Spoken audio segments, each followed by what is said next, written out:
Give me just a second, guys. We are starting shortly.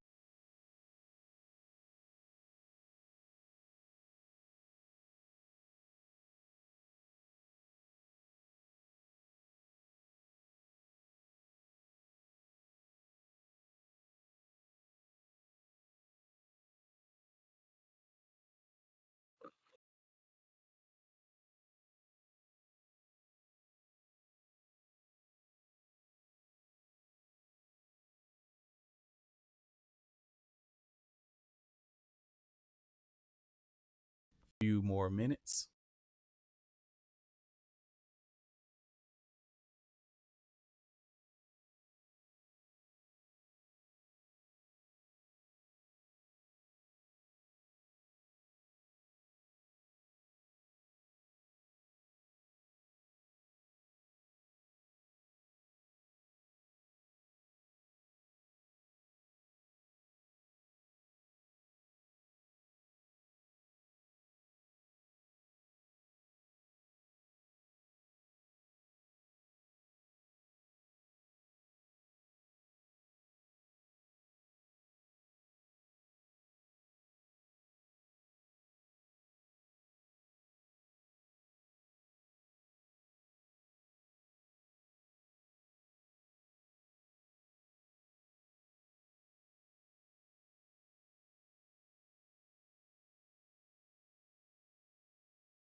Hey, what's up, everybody? This is your boy, That Black Oni. Hold on, let me make sure I got everything set up. Hey, what's up, everybody? This is your boy, That Black Oni. Hold on, let me make sure I got everything Hey, what's set up? up. Hey, what's up, everybody? This is your boy, That Black Oni.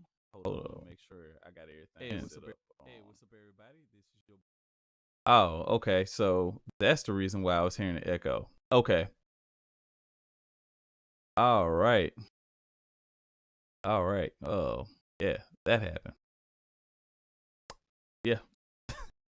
But yeah, okay, so if you guys have read the title at the bottom, this is something new that I am planning on doing with a few groups of friends and things like that who are very knowledgeable of video games.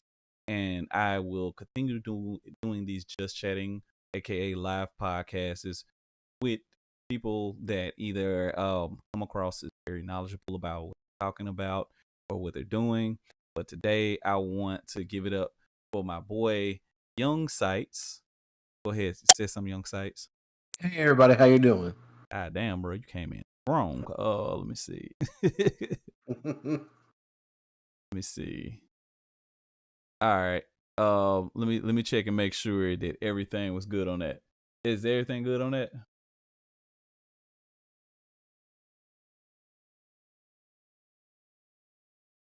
Okay, so can you hear Chris Elso? Like, Yeah, I can hear you.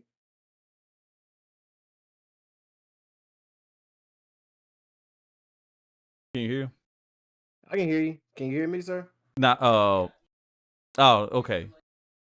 Okay. I'm gonna have to fix that delay because it's really off. Okay. How was? Did he come in loud and clear?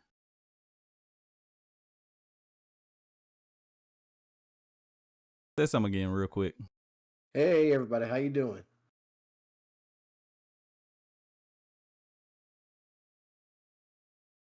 Trying to make sure, real quick. Okay. Cool. I sound good too. Okay. Awesome. All right. Now that we got all of that knocked out the way, what's up, everybody? This is your boy, That Black Honey, and my boy, Young Sights here. Today, we're going to talk about what a lot of folks are loving on, but plenty of folks are hating on right now. And that's Metroid Dread. Now, I'm not going to lie, I'm not fully completed with the game, but what I have played, I'm pretty close. I'm going to say it like that. I feel like I'm pretty close. But the game has received mixed reviews and things like that, and it's not heavy on one side. It's actually getting a lot of praise, but there's have that, when something good comes out, there's always some type of issue, always. So what we'll be talking about today is all of the complaints, and then not just the complaints but the good side of things as well with this game. Now, in your personal opinion, Young Sights, how do you feel about the game? Since you've actually completed it and everything. This is probably one of the best Metroid games I've played in a long time. Like compared to like how can I say was it Samus Returns Right. for the 3DS, Right. blows it out the water completely. Okay. And see, like that's the thing. And I know you've also been reading articles as well. Yes, sir. I have. And it kills me, man, every single time, like when I hear crazy stuff like, oh, the game's too hard, or um it doesn't make sense, like they've made this game where they try to make it as harder than it seems, coming from one of the co-directors from God of War and Twisted Metal. I'm not even gonna bring the dude name up because that's on some crybaby shit, man. Like I said, everybody. I mean, you close when your last name is close to being almost a giraffe. You kind of say some silly stuff. I guess you're right. And that's like one of the things. Like one of the complaints was that, and I'm talking about it became heated for no reason. But it, like, to me, it honestly didn't make sense because of the tutorial they show you at the beginning of the game, where you have to shoot blocks, and like there's hidden blocks. So when you get to a certain part of the game, normally the map will like flash like a light white, or really is highlighting that there's a secret in that location. And so you might be stuck in there, you're like, damn, I don't know where to go. So now you have to go and you have to shoot the walls and stuff like that, and Yep. bam, it's right there. But I don't understand how that's such a problem, since this has been a thing that has gone on in plenty of NES games, not even NES, and plenty of video games throughout history. I mean, it's been like this type of thing in game is not a secret. Yeah, It's been exactly. going on since the Super Nintendo age. It's like, dude, if you have you not played Castlevania, have you not played like what's another good one? But basically any Metroidvania there is out from Super Nintendo on up. There's secret levels.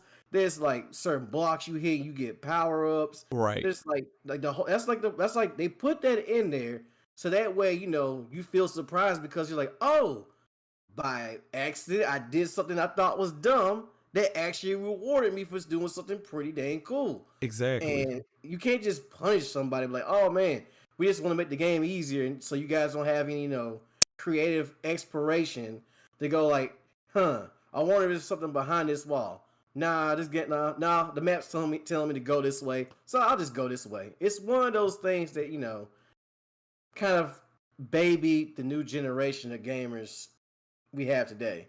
Cause like a lot of people they rather just play like stuff like how can I say stuff like a Telltale's game. Especially like, all the Kotaku I all the and Kotaku journalists. and I definitely can agree with that. I think that it's kind of really sad, and that's the best word that I can use. It's sad, basically because a lot of times, you have these options for games that damn well are supposed to be challenging. Metroid Prime has never been an easy to play game.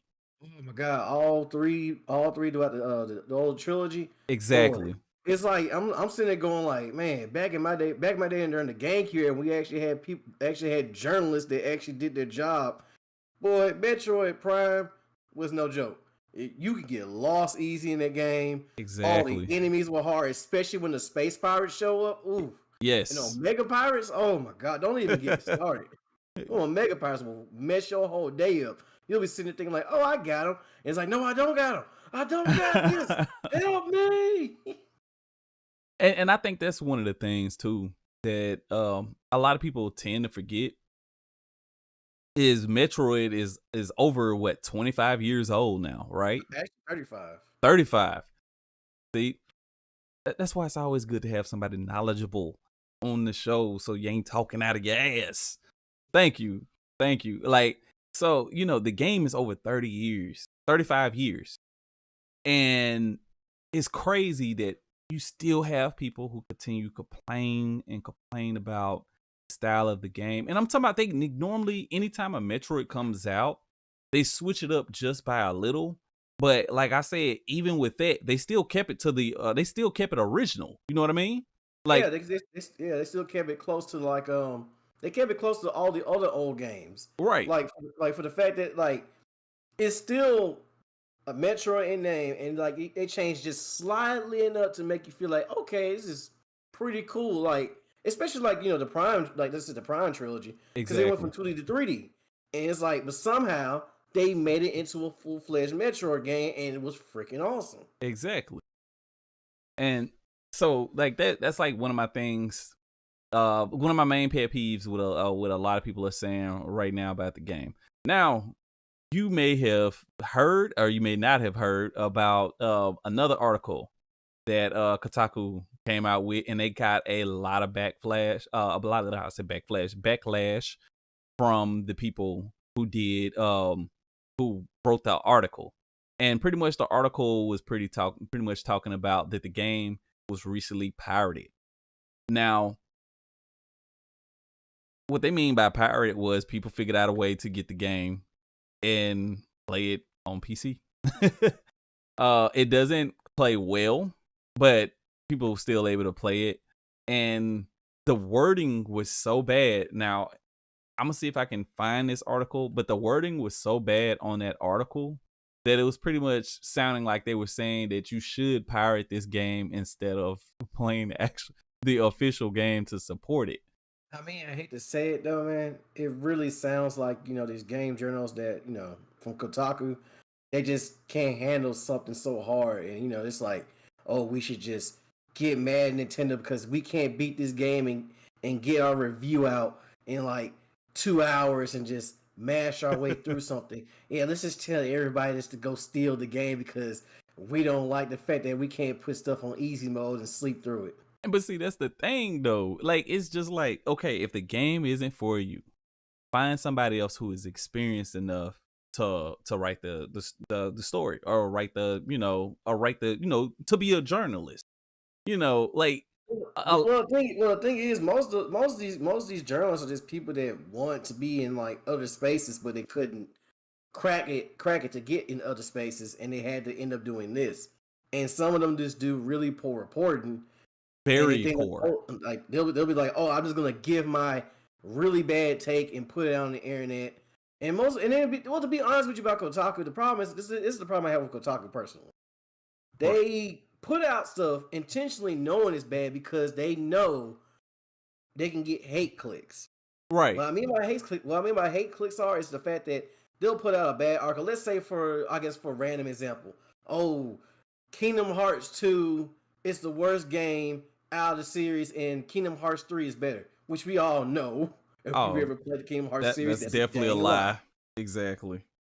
And then like they just do that. They do that because they know like, well, the problem is, with us gamers, like a lot of us take stuff for like at face value, and then we think that, oh man, they really think that, man, they're a bunch of idiots. Like, why are they doing this? We should really go and just go on their website and give them hell. I'm like, they want you to come to their website, because if you don't come, what happens is they die. Like, if they get no traffic, they get no money. Exactly. And people, I'm not gonna lie, they played it very well when it comes to, like a lot of the backlash that they get. Yeah, even like no news is bad news for them. When they, when they have news, even bad news for them is good news, because people are clicking on it. People are going to see what was said. People are going to confirm that was what was said. They're constantly making money off of just people constantly going through and streamlining this stuff. So, yeah, I definitely agree with that. And it's just one of those things that I hate, that a lot of like journalists, like gaming journalists, most definitely are not gaming journalists anymore. Yeah, We haven't. especially when you like, me, you came from the days of like before the internet just got really freaking big. We come from the days of like, you had to go to the grocery store with your mom or something. You couldn't really just ride your bike up there because everybody's like, oh, it's too dangerous. You can't just do that. Like, all right, fine, I'll wait. You go to the store, right? And you're like, man, I'm really bored. But you were excited to go to the store because you were like, every time you're like, man, the first thing I'm gonna do, I'm going to this magazine rack and I'm gonna see what games are coming out. Exactly. And the people back in the day, they actually wrote stuff that was thought provoking, made you actually get excited to want something. Like, especially like from days of what? Electronic Gamely Monthly, Nintendo Power. Exactly. PlayStation Magazine. And then the cool thing about PlayStation Magazine was like they would talk about the stuff and the demo disc would be in there. And exactly. Like, you had the Underground demo disc. Remember Underground? That was so good. Bro, fire. Some of those are actually worth money now, believe it or not. But it's like, it's a whole nostalgia kick. Because it's just the fact that, like, man, it takes you back to the days where, like, it feels like most of these gaming companies now, nowadays they don't really feel like they have any passion. You compare it to like back in the day, it's like it felt like they actually cared about you. Yeah, they were trying to get money out of me, but they cared about you, saying, look, we're trying to give you this product and we really want you to buy our product. Exactly. Please try this demo out. If you like it, we will have it stored for you. Please go buy it. Right. That's all they had to do.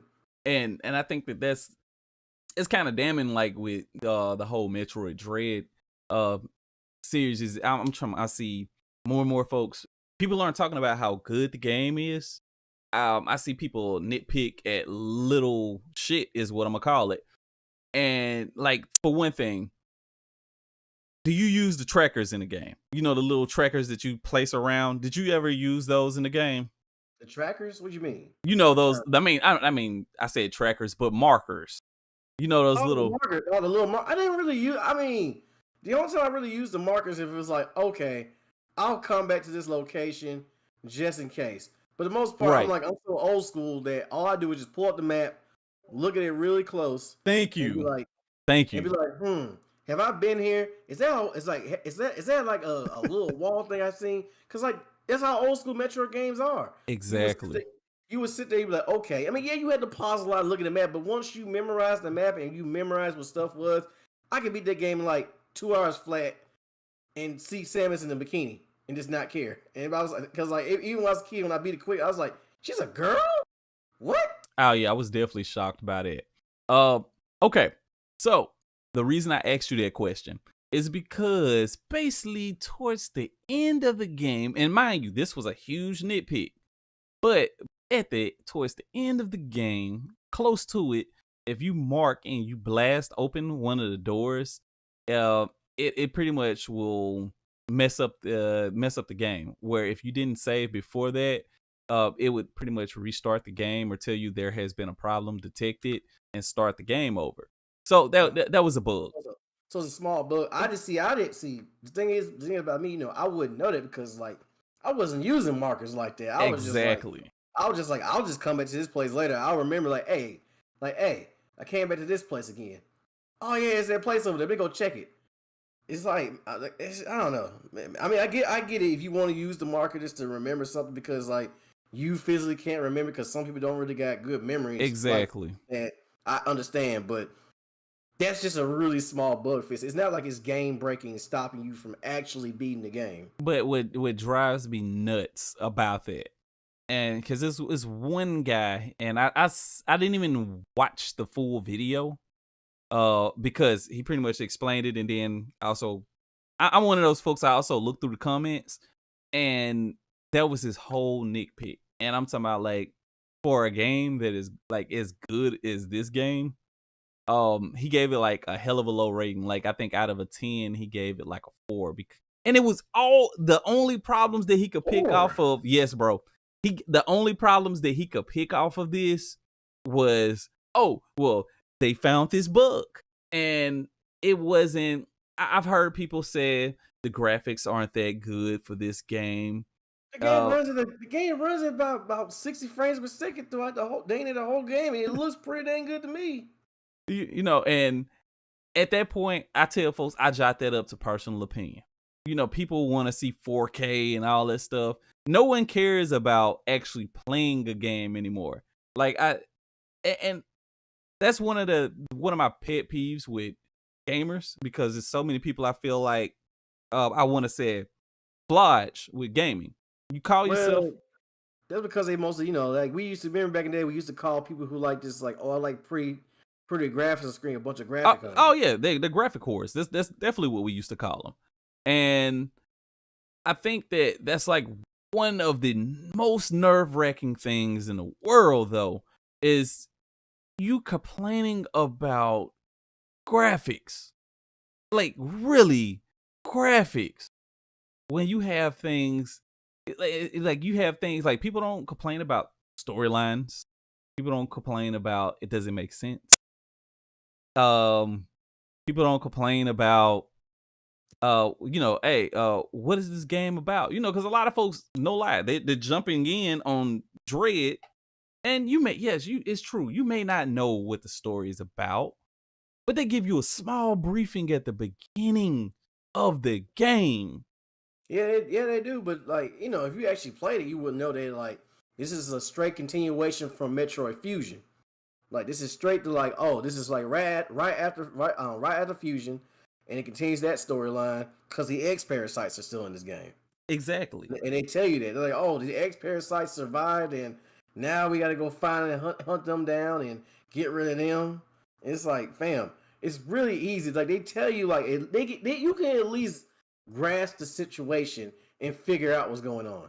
But see, I like that's the part that irritates me, that people who have played this game and have the audacity to talk shit about this game, because I gotta go there. I gotta go there.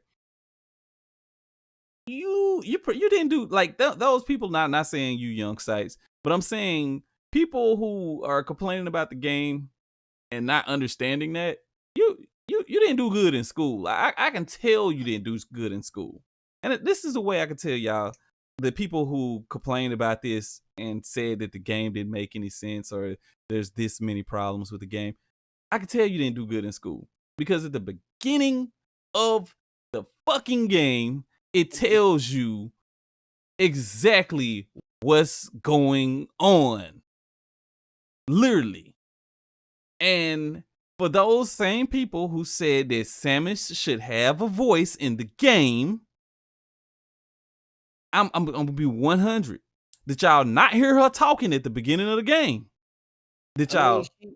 She even speaks of like, well, you get to a certain part of the game, she actually starts talking. Yeah, she actually Just a little bit, but she's supposed to be strong, silent. She's supposed to be like strong, silent protagonist type character. Like you're not supposed to hear her talk. You're supposed to look at her inflections and feel her emotions through that, like her actions. exactly. And she's supposed to be silent and just doing stuff, but ain't supposed to be like some like. I mean, you can't make Samus just be like, I don't know. I mean, how can I say this? You can't make her something like Laura Croft or something like that, where she just starts talking and monologuing to herself. She's literally like Sam has always gone to like different types of planets, and she's there by herself. She's the only human life form on the planet. Who else she gonna talk to anyway? The only thing I always told folks I ever made fun of Samus on is being a galactic bounty hunter. And I was like, I've never seen her catch a bounty. I mean, most time her bounties are just to kill something. She's like, exactly. I ain't trying to catch it. They told me to kill it. Exactly. What she gonna do? What she gonna do? Catch a giant space pterodactyl? This is a space pirate, bro. But it was so funny though, because I thought about that recently, and I said that's to me is something that you could complain about it, but it's just something to nitpick that makes it hilarious. That you've never seen her catch a bounty, like not one time. Not. I mean, she technically did when she got that baby Metroid. But then she didn't turn that baby Metroid in. She did. No, she turned it in because like what happened was like she killed the Metroid's mother. Yeah. Then when she found like a egg lying around, the egg hatched and she was about to shoot it, but the baby said, "Oh, this is my mom. Hey, mom, how you doing?" And she's like, "Wait, what? Why is this thing following me around?" Because like was it in Metro 2 Samus Returns? Well, they made it more clear in the remake of the 3DS version. Like what happens is the egg hatches and the Metro ends up like doesn't attack you. It ends up helping you out and helping you do stuff. But then it imprinted on her too, though, didn't it? It did. That's why in Super Metroid, the Metroid saves you at the end of the game. Oh yeah, that is right, bro. It's been a minute. It has been a minute. I'm not gonna lie to nobody. I cannot remember. I love that game a lot. Ooh, like that was like one of my things. Like in all honesty, I remember that now, and I was just like, okay, yeah, that makes sense. But I always, oh yeah, sorry everybody, but slight spoilers for older games, not Dread though, but it's slight spoilers for older games. Yeah, like so if you want to go back and play those games and make sure that Young Sights is on his facts, and which he definitely is, like go back and play them. Like I'm talking about they have plenty of these games out now. I think the Switch network now has certain Metroid games dropping out on. I heard they're gonna release some more of the classics pretty soon too. But so I'm release the first Metroid and then Metroid 2 for the Game Boy. Yeah. Well, I'm not sure for the Game Boy. But I wouldn't do that because that was like I don't know. That was just a weird decision at that time because it's like I mean I get it because like Hey, it's one of those things that I think if you either they make and who knows if this game does sell as well as they want it to, or for whatever reason if it doesn't sell as much, maybe they will decide to be like, hey, well, the game was good, let's work on some of these bugs we had in the previous game and knock those out and make another one. People like this, pretty much like great example like Metal Gear Solid, where they explain some stuff like in the original Metal Gear, like that were on NES that a lot of people really don't know about, let alone talk about. And if you play the Legacy Pack, they brought all of that stuff back, and which was actually pretty good. But maybe they could do something similar to that. And in that standpoint, I think that could actually work for Metroid, where you kind of like open folks be like, oh well, I would really like to play the prequel to this game. If that could happen, that would be awesome. You Hey, know, more than likely, maybe one day Nintendo will actually remake the first one, so that way it's exactly, like you understand what everything is from the get go, and it's like in prettier graphics. Because some people don't want to play the 8-bit game at all. They're like, I mean, exactly, I get it, because you're like, but I want my graphics and all this other stuff. I mean, I get it. It's kind of slow. It's kind of clunky. You wouldn't know what stuff is if you tried, but hey, it's still Metroid. It's where it came from. exactly. I don't know why this when you brought that up, it actually remind me of something irritated a guy tried to argue me up and down years ago on when I was working at the video game store. And I don't know why this memory popped in my head, but where how you get the remakes and you're trying to explain to a person that, okay, this is the original one, and this is the same story, just being with better graphics, and being told like just being shown different. I Like you remember mean like Twin Snakes? exactly, that's where I was gonna go. This guy argued to me that Twin Snakes was Metal Gear Solid 2, right? No, it's not. Hold, No, hold, it's hold, hold on, hold on. Just hear me out. Go ahead. Go ahead. So he was just like, "Well, why would they call it Twin Snakes if it wasn't Metal Gear Solid 2?" I don't know why that irked me, and I told him, I was like, "Bro, it's the GameCube edition, okay? When it came out, they called it Twin Snakes. If you actually looked or actually ever played the game, you would know that that's his, for spoiler alerts, if no one's ever played Metal Gear Solid, that's his brother. Twin Snakes." So I just tripped out about that. And I just thought it was so hilarious because me, who actually played the game, enjoyed the game, and is a huge Metal Gear Solid fan. Me and my brother are huge Metal Gear Solid fans. And it just blows me out the water when I hear someone tries to argue me up and down about a game I'm super passionate about. Like, and I'm like that with a few games, just like how you are. Like, you're educating me on some stuff with Metroid Prime. That even though I played the game, maybe I didn't pay attention to that part of the story. And there's things that I'm like, oh yeah, I remember that. Didn't this happen? Like, it's coming back to me. So like, I always tell people when it comes down to the nitty gritty parts of gaming, you know, please don't be one of those folks who talk out your ass. Just It's because, well, you gotta understand. It is because make a me lot of people, understand. a lot of gamers, they like to speak, especially because it's such a club, and you feel like you kind of feel like if I don't know what they know, they're gonna kick me out the club. But it's like, fam, you're just if you just speak on something you don't know, you're just speaking from ignorance. That's Exactly. like me, because like for example, that's like me saying I'm a big Metal Gear Solid fan, which I am not, because I listen to you guys talk about it. I'm like, this because the only one I played, only Metal Gear Solid game I really played and completed is 3. I like 3 a lot, but I don't know much about the first one. I don't know much about the second one. Right. I don't know much about the fourth. I mean, I know about the fourth one because I sat down and watched, watch your friend play the game. And I was like, this is pretty dang Exactly. cool.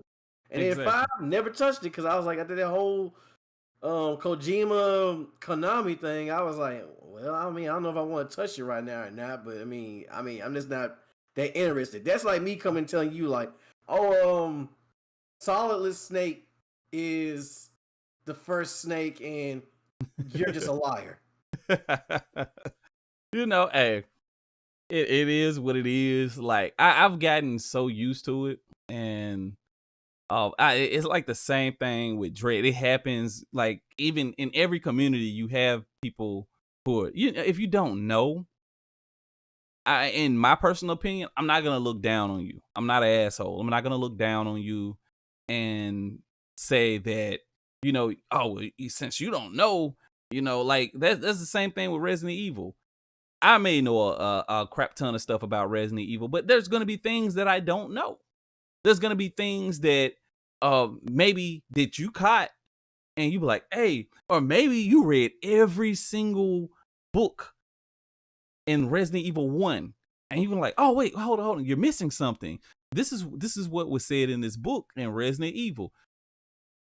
I'm not gonna go back and look at that specific book in Resident Evil. Maybe I will. Maybe it's something hella interesting, and I go back and I look through and try to find that specific journal or whatever, and I read that. I'm like, holy shit, he was right. You know, it depends. But the thing is, if you have the knowledge and you educate a person on gaming, I think that's more rewarding than me bashing you, telling you that, oh, well, you're a fucking idiot. You don't know what you're talking about. And if you don't know anything, you'd be like, oh, I didn't know that. I mean, the whole thing is like I don't understand where this mentality comes from. Where it's like I gotta be the smart one. I gotta pretend to know it. I'm like, fam, if I don't know it, I would like I said, for example, again, it's like if I don't know about Metal Gear Solid and you say you're passionate about it, I'll ask you about it because you know more than me. And I'm like, this is a really Exactly. interesting story because like you can make friends that way just because you don't know anything and you're just interested in this game. This like you especially when you used to sell games at certain video game store, Yep. like that's how you can make friends and stuff. You can tell somebody's like I'm interested in this, and but let's say somebody's like interested in something you're really passionate about, like Resident Evil. They're like, oh, I never played Resident Evil. I don't know where good places to start. Like, I mean, should I play the first one and go back, or should I play Resident Evil 8? And you'll be like, you'll sit there like, okay, I know all about this, this, and that. I know how this game is, Exactly. I know how good that game is. I know how good the original Resident Evil 3 is compared to like this new 3. And you'll be like, Exactly. okay, play this, play this, play this, play that and that. And this happens in this, and this happens in that, and you'll tell them like all the stuff they would ever want to know if they want all that Exactly. information. Right. And see, that's the thing, man. Like I'll tell you, like it is. I think that's like one of the best way to like actually have true gaming friendships. Like a lot of people that I'm like really cool with to this day, it all started with video games. I'm not even gonna lie. When one of my homeboys, his name is Clarence. I'm not gonna say his full name. I'm not gonna throw his full government out there. But um, we became friends in middle school. And the funny way we became friends is we used to talk about Siphon Filter and and Hitman. Like those were the two games that we used to talk a lot about. And it was things that he knew and it was things that I didn't know. And then there was things about, Siphon Filter I knew that he didn't know. So we would always just go back and forth, chatting it up with one another. And I'm talking about we're still friends to this day. Like literally till this day. And it's just one of those things that I always thought what that was it's hilarious with gaming friendships. Like, you have the community who's just like, oh, I gotta be the best at all of this knowledge. No one's the best. And I think that's like one of the things when I see stuff like with this game, it's a lot of people will say that, oh, this is a whole new game. It doesn't make sense. So many things in this game are wrong. Her outfit is wrong. And Oh no, that outfit, I like her new suit. I like Samus's new suit. man, and that's what I was It looks saying. dope. But Plus, it's somewhat based off the old fusion suit a little bit. you got people who are just hella upset about that. And I'm just like, when something new comes out, there's gonna be slight changes. It's not like they completely just demolished the game, put in new bosses, and said that they were originals.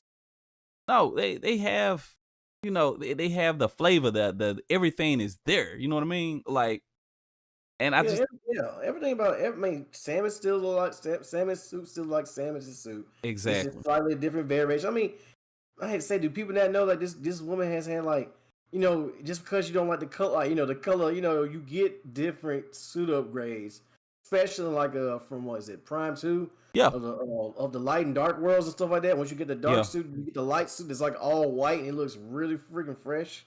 exactly. But see, that's the thing. People have problems with that stuff, and it doesn't. To me, it doesn't make sense because I guess in my brain, I'm just like, okay, what you're talking about doesn't make it doesn't make full. I'm trying to find the word for this. Um, I'm trying to find the words for this. What I'm trying to say. When a person gets upset at a little detail, You're um, basically nitpicking. yeah, yeah, that's absolutely it. Thank you, thank you. See, and that's why you have friends on your just chatting in your live chats because they can finish the shit for you. You know what I'm saying? And you're Oh, absolutely right. You know I'm sorry. I'm about to go to one thing though, like what's that? besides all that, but watching a certain creator of another video game series that you hold dear to your heart. I understand. Like I said, God, like I'm okay. I'll put it like this: God of War Oh it's god. pretty okay. It's pretty cool. Like the new ones, I don't know, but the old ones, yeah, I like those because like it's like man, Kratos is more of a badass than that. But anyway, You man, know, go go ahead. ahead. Okay. Uh, Good. Wait. You want to go or do I need to go? You go first. I'll go. Okay. I'll say All right. I think the reason why I'm still such a huge fan of it is it all started with a basketball. Now I'm gonna stop. That's some proud family shit.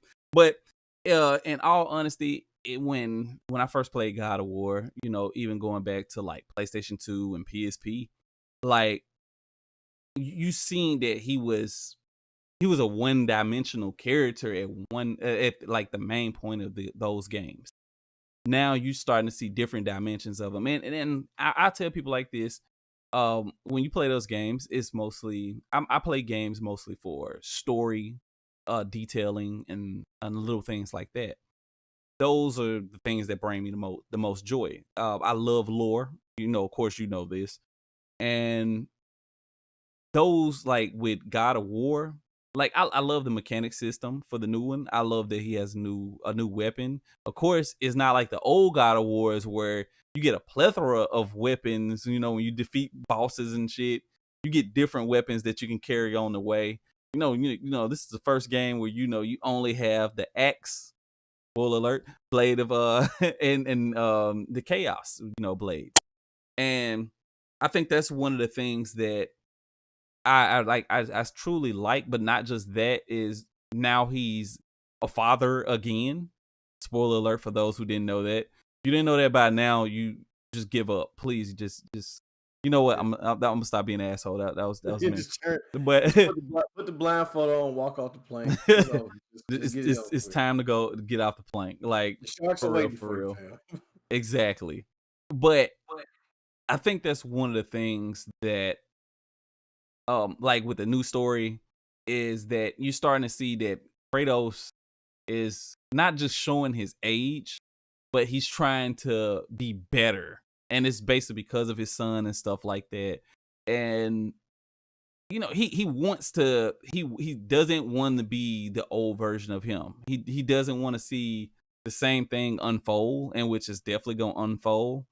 And for a lot of people who don't know this is the last Northern mythology game that we're getting of God of War. That's just going to Egypt next. So I'm hype. All right, y'all don't understand. But back to what back to Yeah, like go the ahead, whole go ahead. Dread thing. Man, hearing like this certain creator talk about it, like, oh, this game is designed terribly. Like, yeah, this was overlooked and it shouldn't be here. That hurt me. Yeah, and I'm sitting here looking at That him hurt me. like, are you diff daff or dumb, sir? Like, no offense. I mean, trust me, I purchased your product, sir. But, sir, this shows to me you have never ever touched a Metroid game in your life. I feel like The, that. I feel the that. yeah, because the series has been this way since conception. It's True. like if you don't know to sit around in a room and shoot blocks and figure out what pathway or holes you can open up to proceed to the next room or whatever, you never played a Metroid game and it's not a bad design. Like serious like being serious here. If you want a bad game, a badly designed Metroid game, go play Other M.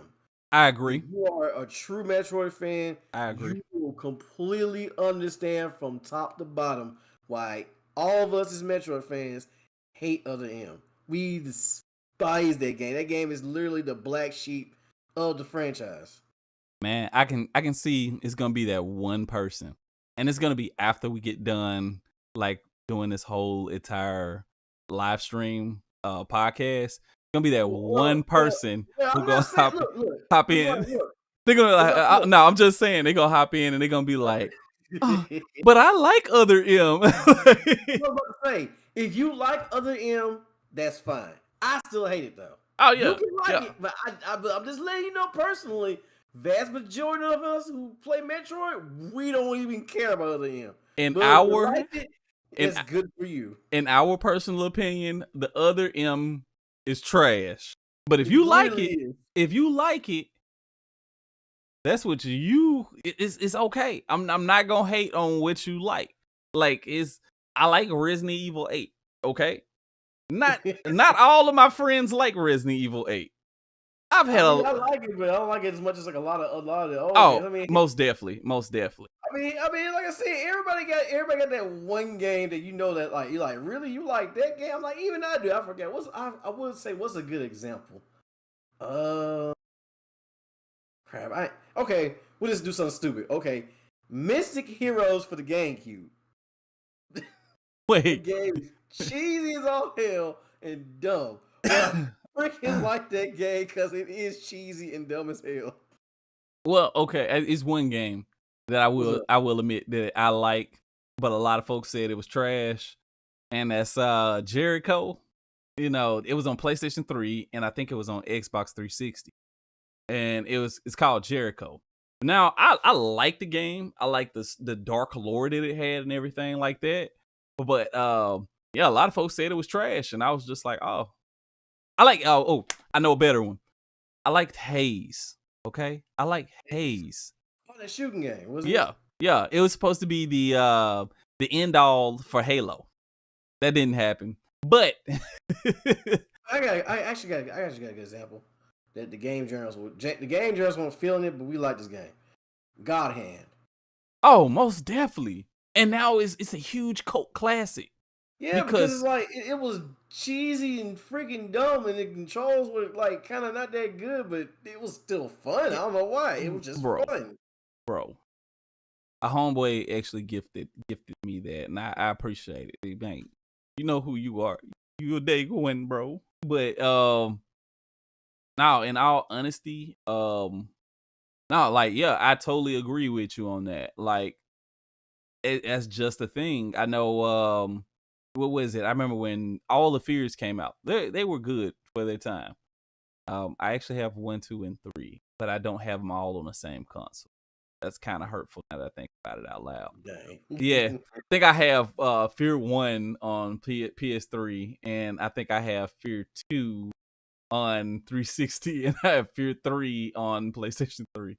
So it's that's a ways from gaps and generations of a lot of things. yeah, but it's a bitch to find too on the on PlayStation 3.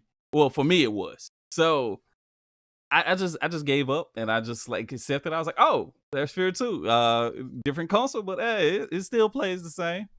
So, you know, and then, you know, Xbox 360 games were cheaper than PlayStation. Throwing it out there. But yeah, they were. But back to Dread. Back to Dread. I think one of the main things that with Dread, like, you know, you have people who make video games or help create a video game, and when you hear them talking about a game, you like, damn. Because I believe this too. Now, and I tell people I believe this. This is something I 100% truly believe is you can have people who enjoy making video games because they're bringing a character that's part of their making to life, but will talk about other video games, trying to put it on the same pedestal as their video game, or not just that, but will talk as if they played that game their whole entire life and they're brand spanking new to that shit. And I never understood that because like the Sid person that we're talking about, who was complaining like did you was talking about earlier, I feel as if he maybe has touched a Metroid game, but maybe it was like the GameCube version, or maybe it was other M. Who knows? Uh, Yeah, man, it's like I don't know. It's like if, especially like because like the 2D Metroids are are almost just like about just as popular as the Metroid Prime series because most definitely, most like definitely. Prime especially with people being hyped about Prime 4 coming out eventually sometime somewhere down the line. The the problem is like you make stuff like okay, I gotta explain this. You make video games, right? Right, But yet you kind of put people in this template to where everybody has to follow your line of logic. First of right, all, let's be honest. The Japanese think way more outside the box than us Westerners do. They'll do the like that's the reason I'm so into Japanese type games right, because they'll do some off the wall stuff you wouldn't think about. And you'd be like, wow, that's a really any other normal person like that. Like, I think that's a weird game design choice. right. But for them, it's like, oh, we want it to be weird because we want you guys to explore and have fun. We want Exactly. you guys to because like the problem, let's be honest, because like the problem with most Western games nowadays, they want to compared to back in the day when it was like gritty, tough, hard. You had a hard time with it. Oh yeah, most definitely. Excuse me. Nowadays, sorry, I had to burp, but Now you good. nowadays the problem is they want to hold your hand like they're your girlfriend or something. I was like, fam, I don't need you to hold my hand, but no, just come here. I'm gonna take you over here. See what that marker says and that map says. We need to go over there. Come on. I'm like, I don't need you. Let go. Quit. I don't need that 24/7 in the game. I Like, like like I'm trying to say, Western game developers used to have that type of spark. I mean, look at yeah, stuff like Mass Effect yeah. and KOTOR. For KOTOR. those I'm who don't know trying to. what KOTOR is, Knights of the Old Republic. Oh, okay, yeah. You had to throw that part out there for me to understand. Or or better yet, too. I always get this name wrong. But Kingdom of Amalia, The Reckoning. King Amala the Reckoning. Yeah, the game I gave you. Yeah, bro. That was Man, I'm not even that gonna lie. Best fucking gift of all times. Okay, I like gave that shit to you. I was like, man, I ain't feeling this. I said, man, man, maybe Oni will feel this. And I was like, he's like, bruh, this game. I mean, and I was mad. I said, why did I give him this game? This game is actually fire. Like, bro, that game I was is like, oh the well, I shit. bought Oh, it. like people don't understand. And do you know they came out with a PC version, right? And it's called it's same name, but it's called the Re-Reckoning. And I'm just like, what the fuck is the Re-Reckoning? Like, so, It's basically just saying this is a remake, like not a remake, okay, but a remaster. Like it's okay, just HD. It's on the Switch. I would get it, but I think they censored some stuff. No, I forgot. Wait, I'm gonna talk about. I still got that game. I'm gonna talk about.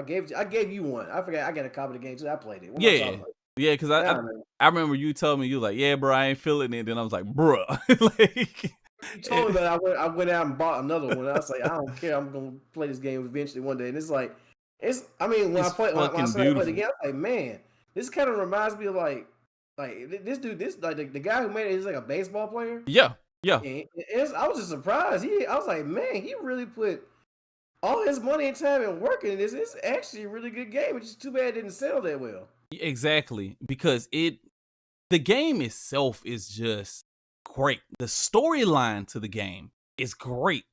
Now it did have bugs. I can't lie about that part. But if you were careful, and I'm gonna say careful because that is the word to use, that game was a masterpiece. And a lot of people who probably played 5 minutes of the game would disagree with me on it. Guarantee they'll disagree with me. Paul caught But me at one point. but if you sit down and you play that game, you're gonna enjoy all of the lore, that whole entire story, the fast-paced action.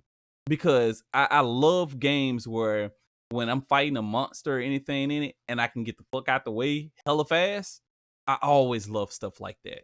And not just that, but the secrets that you like find on the way. Because there was a lot of things in that game I was not expecting. it's one of those games that I have to go back and play it every now and then. Like, I still play that game. I played that game probably like 30 times. Like, probably more than that in my whole entire lifetime. Like, went back and played that game over and over again. I literally would create a new character or just wipe out. I Man, that just must be a great ass gift. Damn. it was like it's like I'm not even gonna lie. It's one of my most played games. I played that game just as much as I played Fable 1. And for people who don't know, Fable 1 is the shit. 2 was alright, and 3 was yeah, 3 was just it was hot doo-doo garbage ass. Like, that's literally what that game was. Yeah, And even my good old friend God rest his soul, Derek. Boy, he loved the hell out of some damn Fable. Everybody told like I've never played Fable, but from what everybody explains to me about Fable, is Fable 1 is like some of the best RPG game you could ever play in your life. bro, Like, it's the best. I'm not even gonna lie. One thing a lot of folks don't know is I have 2 versions of Fable. I bought Fable, the first original Fable. And then when they came out with the anniversary edition where you actually got like a extra boss fight in that game, I bought that for no reason. I'm like, okay, I'm content, but I want to know what else happened. I literally took the time out my day just to do that. And then, like a dumbass, I go out and I buy the anniversary edition.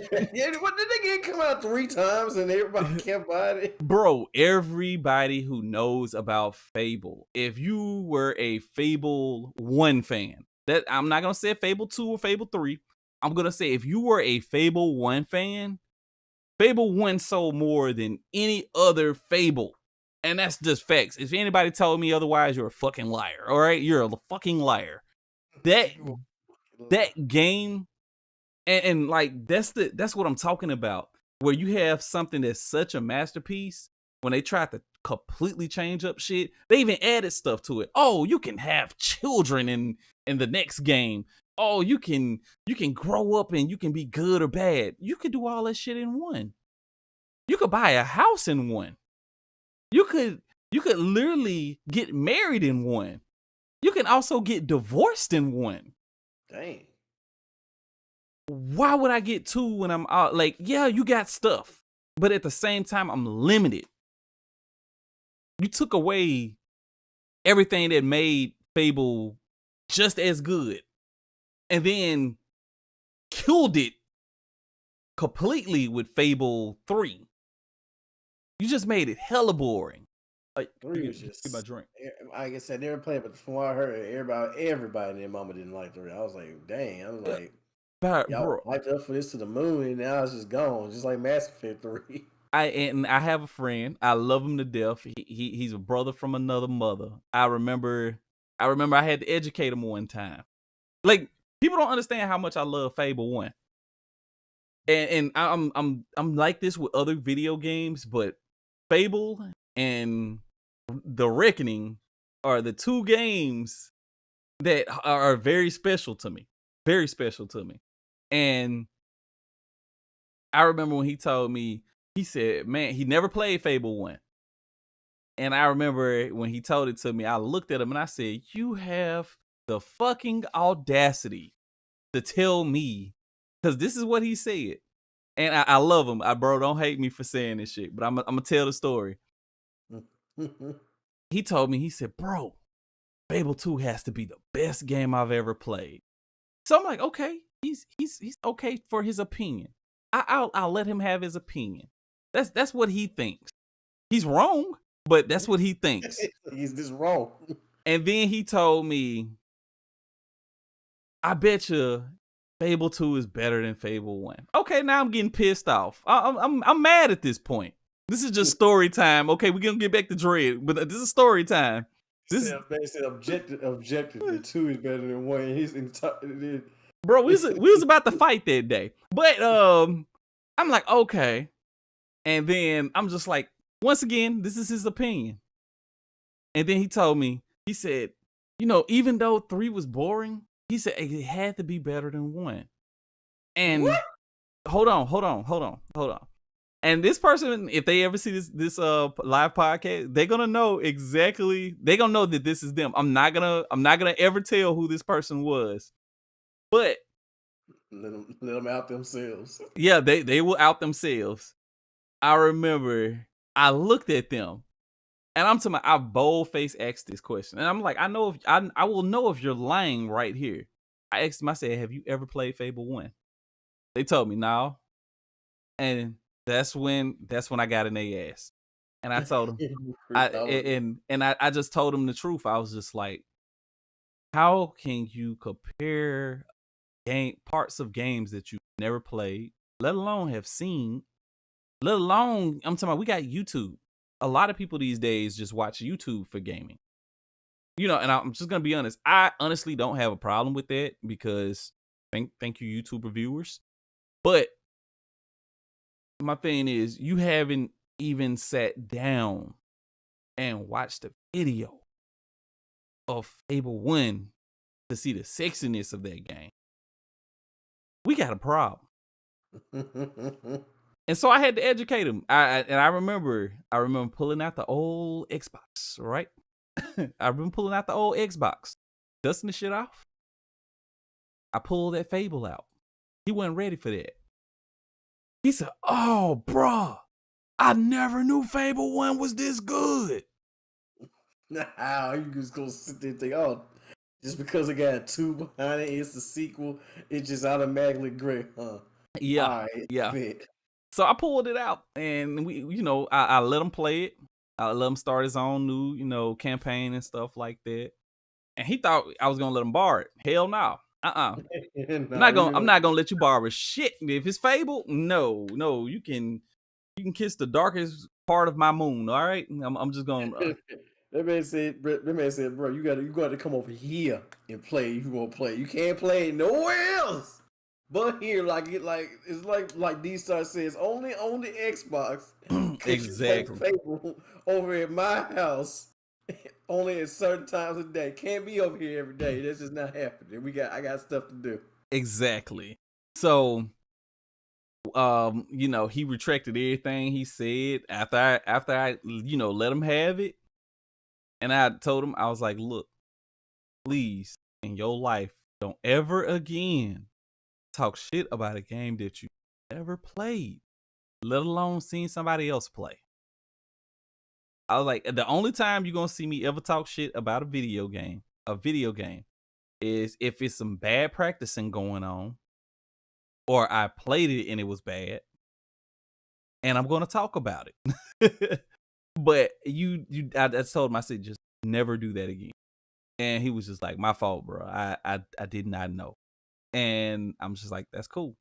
Now this game is way better than the rest of the series. Let's keep it as that. And we never had problems ever again. And I've asked him multiple times, which one is the best Fable? Oh, Fable 1. He was like, after playing that one, 2 kind of sucked. And I'm like, I ain't gonna say all that, but I'm just gonna say Fable 2 wasn't as good. But, it's just a thing. And I tell people, and once again, it comes back full circle to Dread. Like, you will have people who will tell you a game is bad either off of word of mouth or off of what journalists are saying, but have never played fucking game. And that always hurts me, even as like a gamer. Like, I appreciate video games. Like, video games have saved people lives. People don't understand that. You'll have people like, well, video games are for children. No, they're definitely not. There's a reason why some are created rated M. Oh, what's up? What's up, Afro? Yeah, man. Look. I know I'm getting into my preaching session, but it's one of those things that grinds my gears beyond belief when a person tells me something is better than this, or this game sucks completely, and you haven't even taken the time out of your day to drink the brew in which this video games come from. I'm relating it to coffee. I'm sorry. But it's one of those things that drives me wild when someone, let me see, hell, you telling the truth. So Hey, I appreciate it. I appreciate it. Thank you, bro. Thank you.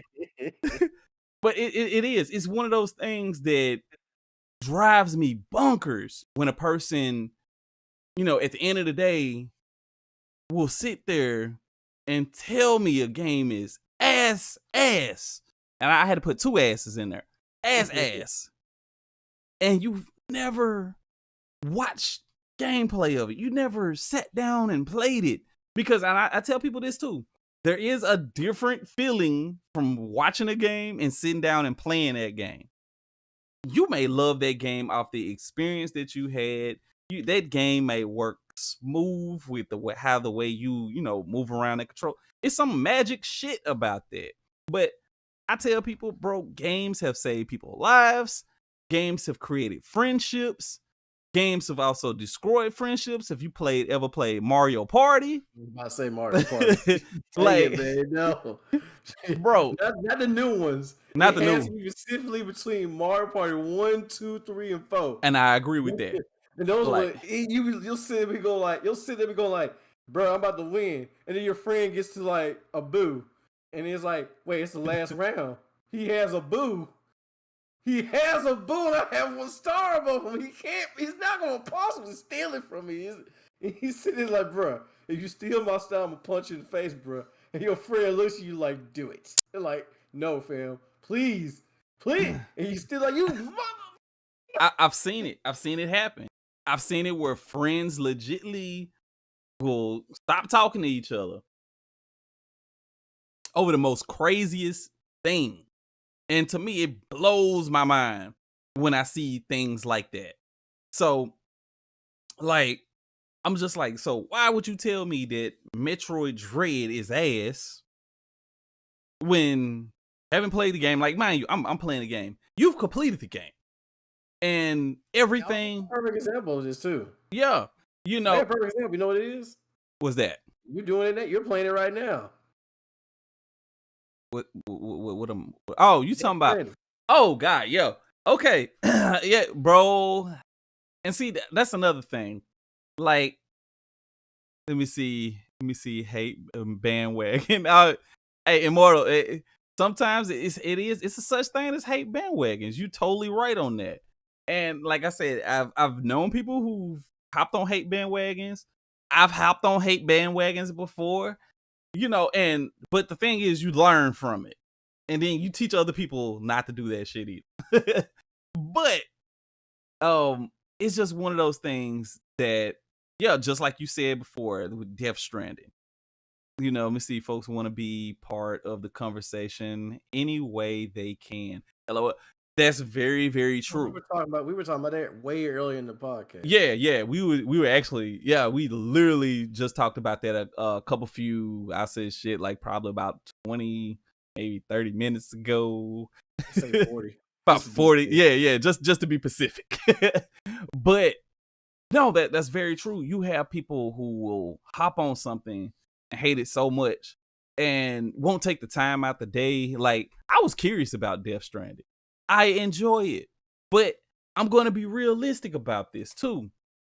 Just because I enjoy this game doesn't mean that I can tell other people, yo, this game is fire as fuck. You may not like that specific type of game. Like, I like the classic and old school Fallout. Well, not the classic, but you mean like Fallout 3. Yeah, like Fallout 3, Fallout New Vegas. I think that's New Vegas now. That's my game. I love New Vegas. I think that's where it stops for me. Like, I know a lot of people love Skyrim. Don't get me wrong. I like Skyrim. I love dragons. The game is good. The story and lore is on fucking point. But do not get it screwed it when you tell me that that's the best fucking Oblivion. I mean, not Oblivion, but Elder Scrolls you've ever played. To me, my personal opinion is Oblivion is the best. And not just because of the DLC and the extra pack that you get for the Game of the Year edition. It's literally because that game is packed out with shit galore of a story. You can be OP at the very beginning of the game with just one set of armor, and one sword. And you can take it away from apparently one of the most powerfulest people in the game. Put that armor on, get that sword that also has soul snatching in it. So every time you hit a person, you steal their soul, and it also recharges the soul gems. Yeah, I'm a fucking nerd, and I love it. All right. So with that being said, I'm gonna tell everybody, hell yeah, I fuck with Elder Scrolls. I fuck with Oblivion. But to me, all the hype that I've seen off of Elder Scroll, no, bitch, let's not do that. Let's not do that. You know, like don't tell me that fucking, you know, Oblivion was not the shit. And with the DLC, well, you fight a god, okay? You fight a god in that. You don't fight this dragon that just assumes to be a god. No, you fight a god in that game who literally every time he falls asleep, his demon side wakes up, or the evil version of him wakes up and destroys everything. And you have to defeat this dude? Bitch, please, man. See, y'all sleeping on good games. Where where the reason why you actually have dragons in shit, Elder Scrolls, not Elder Scrolls. I keep calling it Elder Scrolls. Elder Scrolls is what it is, but in the new one, Skyrim, yeah. And the reason why you have dragons in Skyrim, a lot of people forget, if you play Oblivion, at the very end, the main prince has a dragon jewel on. He's the last of his kind. He is the reason why we have fucking dragons in Skyrim.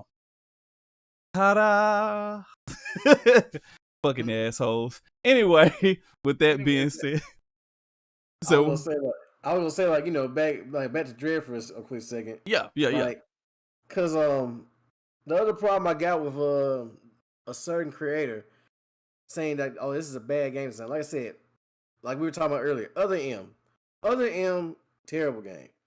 Reason being, the controls are awkward. The fact that you have the fact that you couldn't use a nunchuck and a Wiimote at the time when this game came out, yeah, felt really weird. And yeah, you had to hold the Wiimote like a side controller. And then what made it even worse was like during certain boss fights, you had to flip the controller like it's a remote, point it at the screen, shoot a particular part of the boss, and you only got a certain couple amount of seconds to like switch back. I remember that. It was so stupid. Or like, okay, it's another bad design. When like there's a certain part where like Samus shoots this alien and you fight this being and it disappears. And then all these Federation trucks come out of nowhere, and then you're like trying to like, you're like looking around because you're supposed to scan something, right? Right. And you're like looking around like, where am I supposed to scan it? Where am I supposed to scan? And then you look at the grass with like some slightly greener tint, and you look at it like, wait a minute, I was supposed to point at that?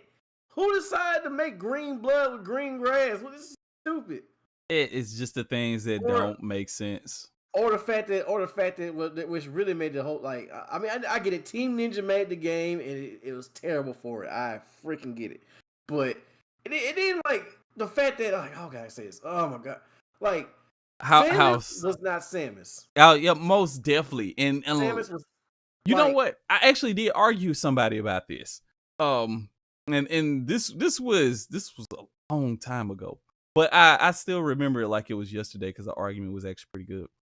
But I was telling them because it was a chick, and she was talking about how she loved the other I can't even get the word out because just it's just disgusting to me, so I can't even get it out. But you know how other M, I still can't say it. Other M was like, you know, like exactly what you said. Like Samus was not the strong female character, and I strong female. She just was not the badass character. No, that she's been in all the other games, because it's like she was a dick rider. Prime example is this one. I get it. Adam's there. You know, Adam's there. The person she's like, you know, she's kind of like cool with, and she follows 100%. She's kind of in love with the guy and everything. But it's just dumb, the fact that like throughout the whole game, oh, I shouldn't use my Various suit that would save my life from all this hot heat because Adam told me I gotta not use any of my weapons because there may be civilians left in the area when it's like, fam, you Sam is Aaron. Yeah, you listen to Adam, but you use your own dissent and concern to know when and when not to use your weapons. Exactly. It's not like, oh, we're just gonna restrict you from using it. It's like, fam, she already has these things. She already knows, like, oh, there's civilians here. I shouldn't use my super missiles on my ice beam. I should use my regular beam and watch out for people. But it's the fact that Adam's like, you shouldn't use this here. You shouldn't use that there. And I'm like, that's dumb. But see, this is the thing. I'm sorry. Wait, one more thing. I'm sorry. Oh, go ahead. And the main reason I didn't the main reason that messed that was killing me about other M was like that made Samus look like a really bad character. Like they did, like the people who made the game didn't understand the character at all. Oh, most definitely. Was when Ridley first shows up in other M and Samus starts backing up and smacking like, no, it's Ridley. Oh, I'm like, and it's like then they have a little cutscene when she's like a little girl, goes back to being a woman. She's actually scared like a monster in the closet or something. I'm sitting there going like, fam, you're telling me you're just now scared of this person you've been rivals with and scrapping with for freaking years that has tried to get this Metroid from you and screw you over because this damn thing has a sentient brain and doesn't fucking like you. Exactly. It knows you exist. You've been fighting him since Metroid Zero when he was on a damn space pirate ship and he was this Metal Ridley. And then all of a sudden now it's like, oh, I'm scared of him. I'm like, what are y'all talking about? She's been fighting this man for years now. Exactly. What's the point of being scared? And I always tell folks, there's two type of riders. You got comment riders, you got dick riders. And I didn't like that. I didn't like that about her in this. I didn't like that she was taking like full commands. Like, Samus has always been known as one of those characters to solely run off of her instincts. You know what I mean? Even in this game, the robot even tells you, you know what to do. It's instinct in you to do this. Like, to me, to see that in like, other M was just, I don't know. It turned me away from the game. Like, everything that you said, bro, 100%, I definitely agree with. Like, I will never play that game. I don't care if I lose a tournament and somebody says, this is the game you have to play. Will not happen. Will not happen in a million years. And that's one of those things that game just it wasn't a Metroid game. And I really want to throw that out there. Let me see. LOL, yes. LOL, yeah. Other M wasn't for Metroid fans. It wasn't. It really wasn't. I promise you it was. I mean, I get it. Nintendo wanted to pump, like, Nintendo's like, especially like back in like the day. Right. They were kind of like sometimes pawn off their certain first party IPs to third party developers. Now I get it. Yeah. Because like, was it Star Fox Assault with Namco? Oh, it worked perfectly. I promise you go ask J Chains, D Star, and Rai. Hey, and Immortal actually had a very, very, this is a good one that he just said. All right. So what I'm just gonna go back to what he said at first. LOL, yeah, other M wasn't for Metroid fans. All right, and then the next message he said was it was for Ninja Gaiden fans. And I'm not gonna lie. Afro perfect is that's perfect. That's exactly that makes so much sense now. Like, because it wasn't for me. I'm not gonna lie, it was a game that wasn't for me. And if you're a huge Metroid fan, or about Metroid, if you know your shit about Metroid, other M wasn't for us. That was the fan service and other shit. I just got the disappointed. I get it because Team Ninja only knows how to make certain characters because they think like everybody's supposed to be Kasumi and Ayane, right? Especially Ayane. Which is weird because me and Afro always talk about what the Ninja Gaiden games and Dead or Alive. Like Ayane is supposed to be one of the coldest. She's young as hell, but she's supposed to be one of the coldest ninjas in her village. And then somehow magically she'll be sitting there because she'll look at like Hayate or like was it right Hayate or Reed like, oh Nissan, I'm so helpless by myself. Like this person has my arm tied like behind my back, and though I'm extremely flexible and have fought demons way harder than this, oh, I'm so pathetic and oh, I just want you to save me because I want attention and I love you, Nissan. Please save me. I can't help myself. I'm like, bro, if you don't stop Ayane and just kick this dude's ass and get him out the way, this regular old henchman's name, just a complete no name, faceless person. Bro, somehow but got you jammed up. Like, really? I ain't gonna lie, the movie they came out with a few years back, like probably like 3 or 4 years ago, was actually pretty fire, bro. What a movie, the DOA movie? The Ninja Gaiden movie, it was pretty fire. Now, you can't be under 18 to watch it, but it was actually pretty good. I didn't know they came out of a movie. It's on the hub. Oh, okay. No, I'm joking. I'm about to say what?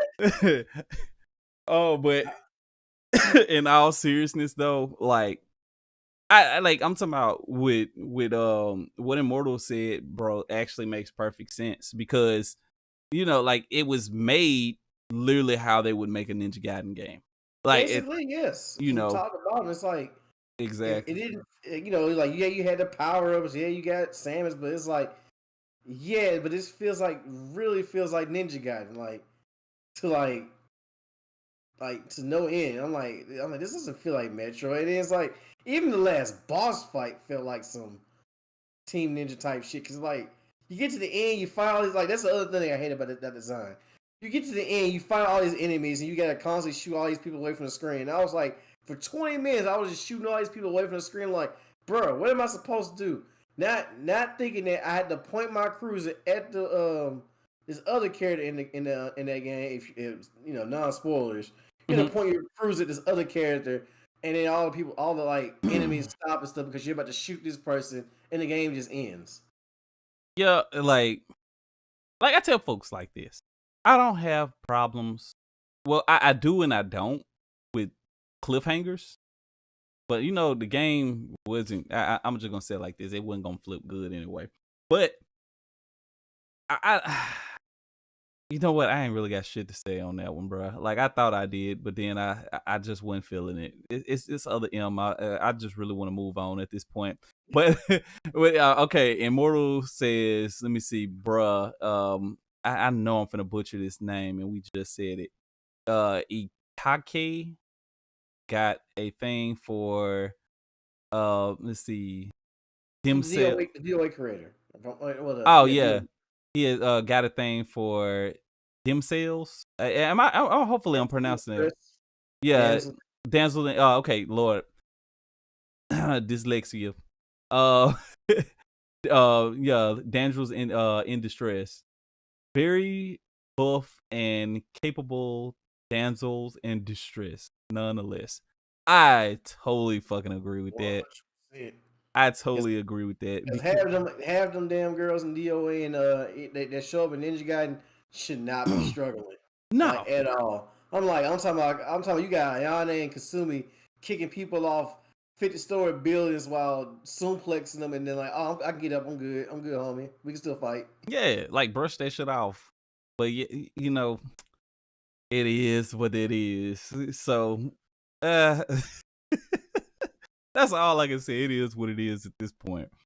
But when it comes down to the whole thing with Metroid Dread, it's slick. It still like blows me away with, even though the game has been highly appraised by a lot of people, it still trips me out at just the growing circle of people who sound like they've never played a Metroid game a day in their life.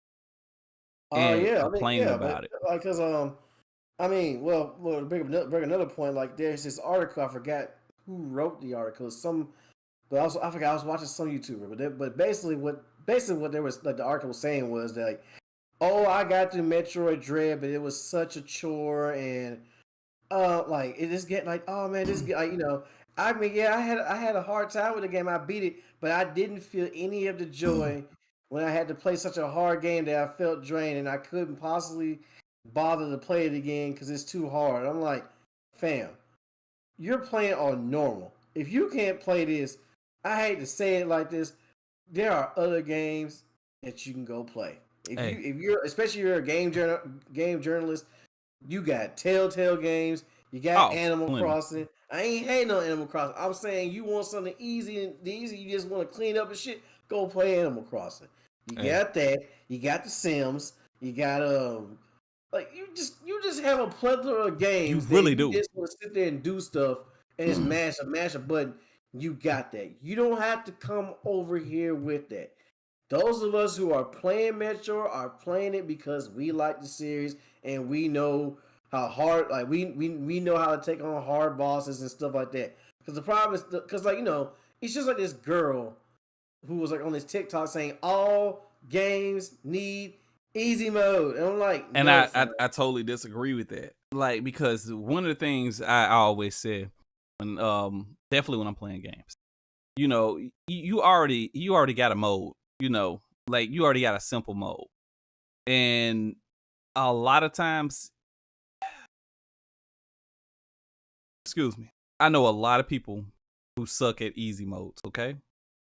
boy, I hate to say it, like don't like we know some females in our I group know I our know group some of males friends. too. I know some males I, too. I was gonna say we know some females in our group of circle who couldn't play a Mario game to save their life.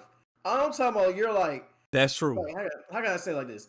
Like we're not talking about Super Nintendo, like my bad, Nintendo Entertainment System, Super Mario Bros. We're talking about like modern day Super Mario game. All you gotta do is just move forward and just jump over stuff, and you're good. And they Exactly. can't even it can't even be that. They can't even do it. Couldn't even finish a level if they try hard enough. Oh yeah.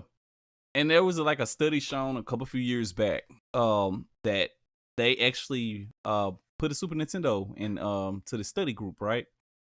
And they told the people that they had like I think it was 2 weeks to beat the original Super Mario that came out on Super Nintendo, Super Mario Brothers 3, I think, if I'm not mistaken. And Well, it was Super um Nintendo or the NES. Super Cause any Nintendo, not NES. It was I think it was Super Mario 3. no, Um Super Mario came on the NES. yeah, I thought it came out on Super Nintendo. It did, but it's called Mario. But it's that whole Mario All Stars. Oh They yeah, had like, you're right. You're right. but So because it came out on Super Nintendo was Super Mario World. World was like the yeah, premier Super Mario game on that console. yeah. Okay, so I'm gonna say Super Mario World then. That's what I'm Okay. gonna say. So so Super Mario World came out, and only one person out of the 24 people. Now, mind you, the category of this group was like a younger generation, because that's what they wanted to do study on the difference between gaming from then and now. And a lot of the people were probably around, like, I think, not mistaken, like the early teens, like 18, 17, in that around that category. So only one person out of the 20, I'm gonna say 20. I want to say it was 29, if I'm not mistaken. But I'm just gonna say 20 just to be on the safe side. If anybody finds a study, just pop it up, because that's been a long time ago. I can see if I can find it, but I'm not sure if I can find it. But the crazy thing about it was only one person out of that set was able to play it, and the reason they were able to beat the game is because their parents brought them up on retro games than the newer games, and it was really just to save money in the household. But that was the only reason they were able to beat it. You Yeah, know, because that's crazy. thing is like that's what makes it. It's like it speaks to this. this generation of gamers, because the problem is like, since we came back, we were raised up when like this stuff first came up.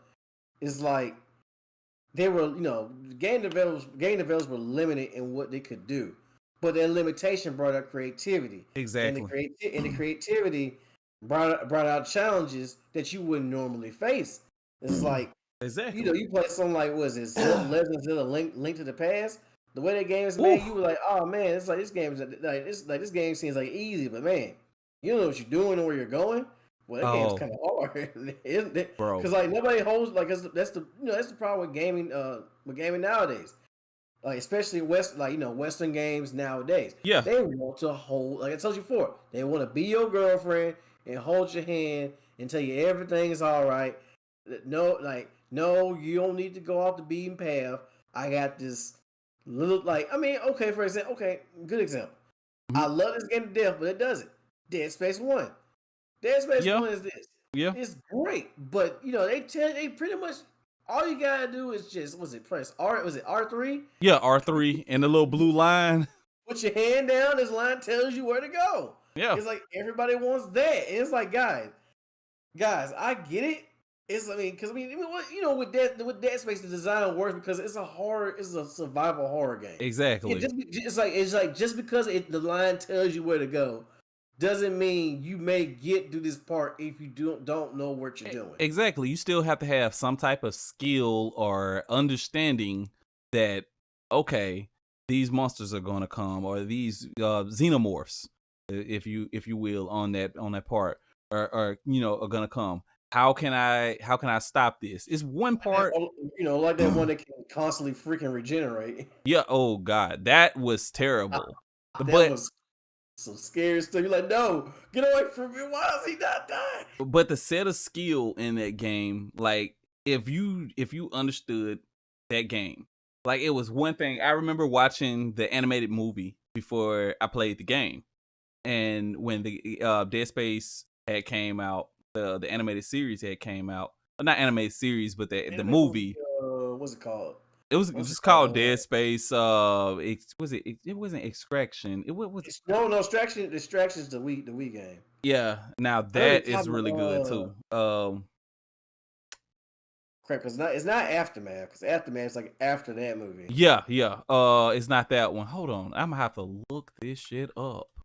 I thought I was hoping Afro would come in and be like, oh yeah, it was this. No, if anything, D-Star would know that movie. I'm sorry, I watched the hell out that movie. It's the first one and the bad one. That one's the best one. Yeah. Downfall. That's what it is. That's what it was. Downfall. Now I remember. Oh shit. And also, if you guys actually want to watch Dead Space Downfall, it is also on Tubi TV. You can watch it for free. Yeah, it's worth a watch. I mean, if Most anybody has seen it, it's totally worth a watch. Okay, and Mortal said, LOL. He said, I'm lost on that one. Hey, bro, I still love you, man. Appreciate it, though. Afro, you have not seen that? That's a good one. I ain't gonna lie. If you have not seen that Afro, I might have to change up my choice on that watch party movie. Oh yeah, and then it's Hollow. It's the season for that.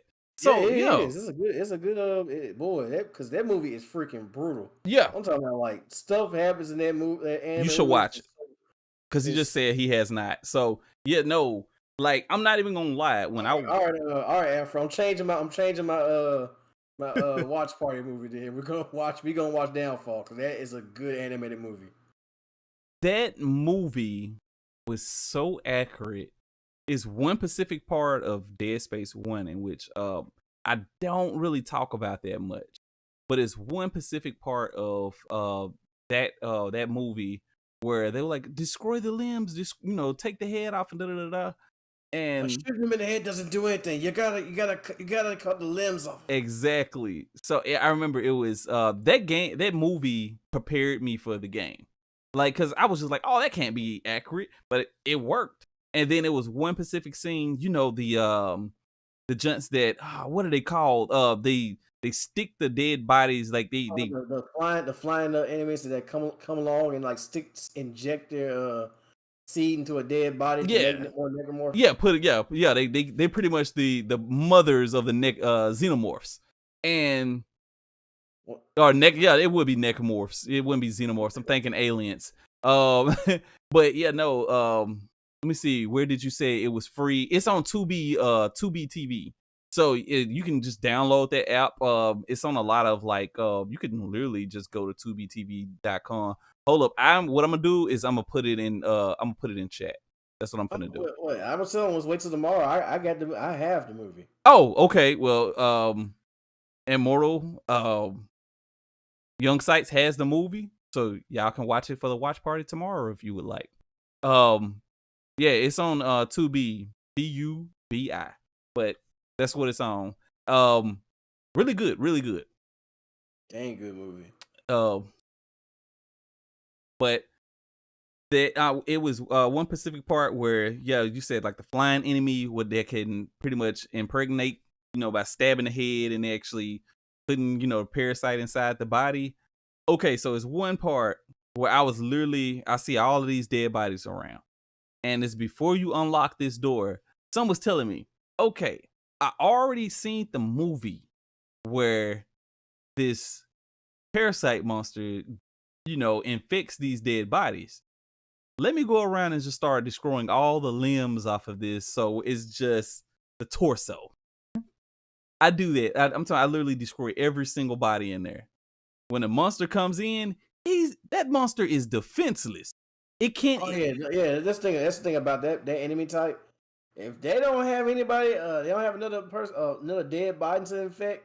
Oh, you got that's their ass. This is game over. Exactly. Like, and I'm talking about just by watching that movie that prepared me for that part, because there's like 15 bodies in that room, and that thing infects those bodies fast. So when it infects the very first one, you're screwed if you don't get started on that, really. Like if you don't take the thing out at the very beginning, in which it's pretty tough to do, all 15 of those bodies are going to be animated and you have to fight all of those off. I was like, not today, sir. So when it came in the room, it was looking confused because there was no bodies for it to infect. And I was just like, yeah. That thing looked at me. I looked at it. And I said, oh, that's your ass. And that was it for it. And it's as funny as that is so true that, and that part, it taught me a lot. And that was just off the movie, because the movie and the game, this is when they made good movie game adaptations. Definitely with animated series. Dante Inferno did the same things, made by the same creators, if I'm not mistaken, for the animated series. Good game. Both of them. But the Dead Space series, when they did the movies, because I know there was more than, what was there more than one? Hold up, let me look that up too. It's Downfall and Aftermath. Remember? Yep, you're right. Downfall and Aftermath. But Aftermath is like some type of Matrix style animation movie where like they're trying to figure out what happened, but they're like going through different people's heads, and like you see like the world kind of how they see it or whatever, or like like how the next story goes or whatever. And it's weird, but it's just not as good as Downfall. Yeah, no. I'm gonna be realistic. Downfall was a masterpiece in itself, and I thought that it was so cool. Because it actually was considered canon too. It's canon to the Dead Space series. That's how good it was. Like Aftermath is, of course, everything is pretty much canon in a way, but it pretty much is, because like it's before like it's just pre like the Ishimura before it got messed up. Exactly, and everything just went to hell. As soon as the movie ends, Isaac and all them like show up saying like we're about to go in and do all this other stuff. Yeah, they caught the worst tail end of that. It's just like I mean yeah, kind of. I mean, it's not really a spoiler because you played it with played Dead Space, you play with Isaac, you know what happens. But that prequel was just brutal.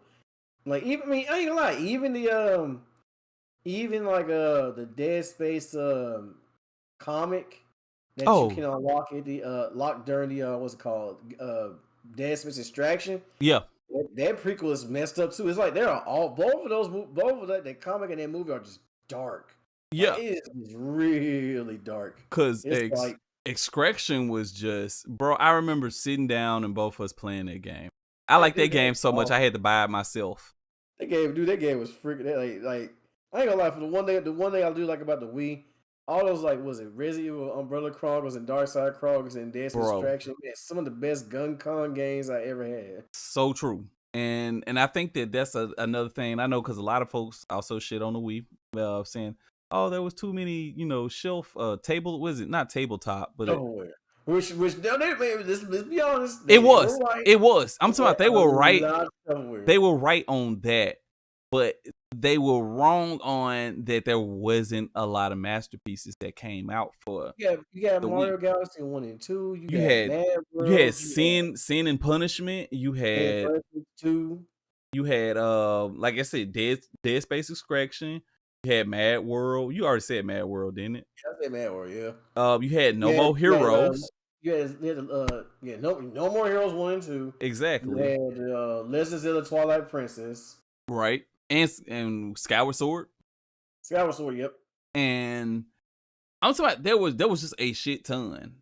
Cause there's some that are like coming to my dome now, then other ones I know I'm gonna forget. Oh, But sorry, I was gonna say they had more than the Wii U. Wii U was short lived. We don't bring that one up. I don't bring it for Lowry's. That was literally the Smash Box. That's all it was, the Smash Box. It was. I remember a game that a lot of people were looking forward to, but a lot of people didn't play. Just based because they either didn't have a Switch or they just didn't want to play the game. Was what was it? Zombie U. Zombie U.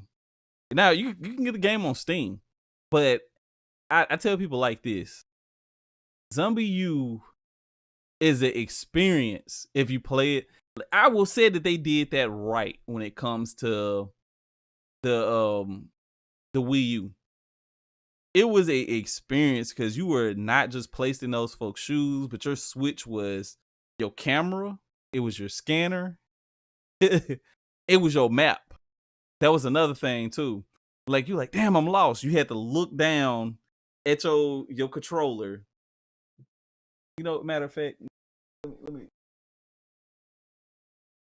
it's too far away. I'm not gonna do it right now. But your Wii U controller was your map and your scanner. Like where you had to scan certain zombies to see, certain infections and stuff like that, or to find ping your locations and stuff like that.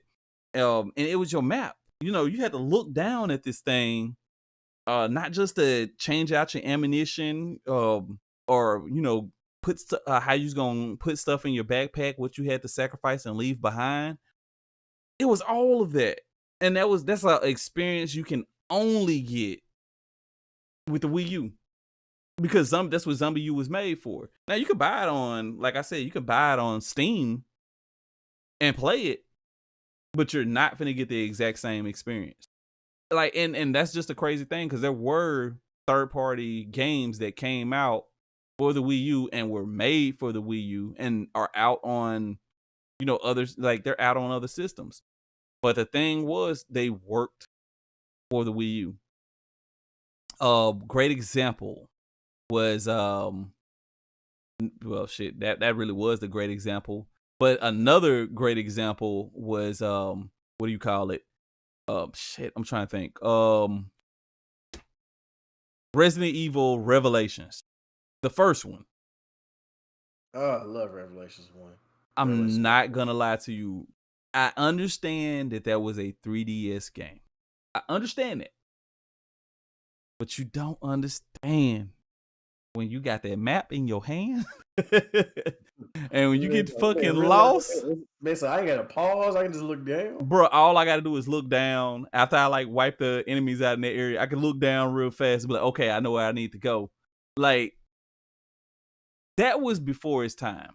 And not mind you, like a lot of people like, yeah, that's what the Switch is now.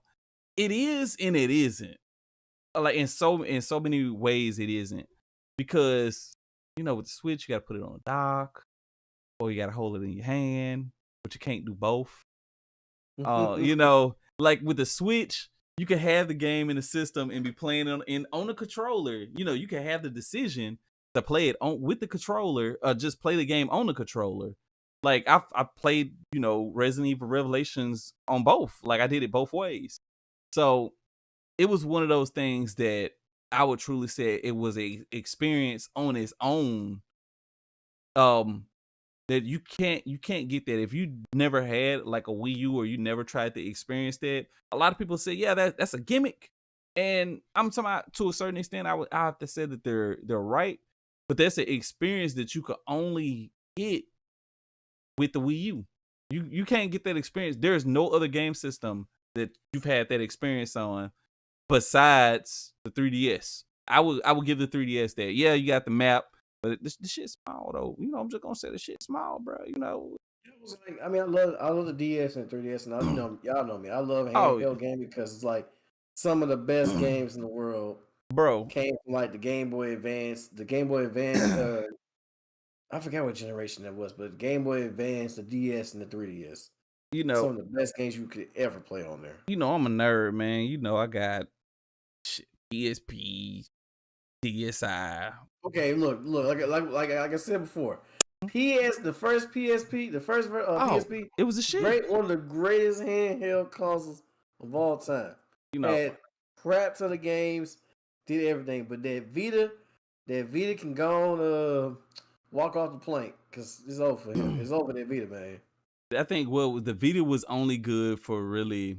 And a lot of people are gonna disagree with what I'm finna say, but the Vita was really only good for Skyping, and it didn't do that well. But that's what it was really used for more than I mean, it anything. could though. That's the Yeah, thing yeah, about it. it could, It could at it least could, do that. yeah. Like to be honest, the only thing I was really playing on the Vita because I didn't have like a beefy PC, a really beefy PC at the time was I was playing the Japanese version of Fantasy Star Online 2 on my Vita. Right. Bro, you actually just made me think of something the Wii U did a lot of game systems. You have to buy extra accessories for. Hear me out. You remember back in the day, I lived in another city over. Mm-hmm. And what would I hit you up on, bro, when me and you had one? Oh yeah, you would hit me up on the Wii U because It had video call yeah, or friend video chat, whatever the fuck it you had want to video call it. chat. Bro, I talked to this man more on the fucking Wii U than I did on Skype or anything else. Well, Yeah, because besides the it was like phone. one of those new inventive type things. It was like, hey, this is pretty fucking cool. And then, yeah, the graphics for it weren't actually bad. The camera wasn't bad on it at all, really. And I just like shit like that was cool. Like you don't get that with systems. You have to pay for the camera now and shit well, you could do it on PlayStation 3, but you had to buy the camera. But that's the thing that I'm saying. Like they were innovative in so many ways. It's just sucked that the marketing, honestly, for the Wii U was not there. It was poor marketing because a lot of people always thought that it was just an extra add-on. So that sucked. But I always thought that if it in a different universe, it probably sold well enough to the point that it was just like, damn, this is actually worth buying. Because I had the low grade. I think I only had like 8 gigs. I had to put more, gigabytes in it for games. But it was one of those things that it did work, but it just didn't work well enough to survive. But besides that, I will say that the Wii U as a system was a experience that if you had it, and if I'll say it like that. But for the most part, it just wasn't strong enough to survive on its own. Like that's all it was. It's a great system and a great idea, a great concept for a game idea. It's just that it wasn't strong enough to survive on its own. That's literally it. Good game, just wasn't strong enough to survive on it. True story. Quite sad. Yeah, I mean, at this point, like, what can you do about it? It's nothing you can do. Like, we got the switches now. The switches are good. You know, um, I'm not gonna lie. I remember when the Switch first came out. I remember. Let me see. It was a neat little thing. It was. It definitely was. I definitely have to agree with that. A Switch demo. Oh yeah, yeah. I definitely agree. I got what you meant.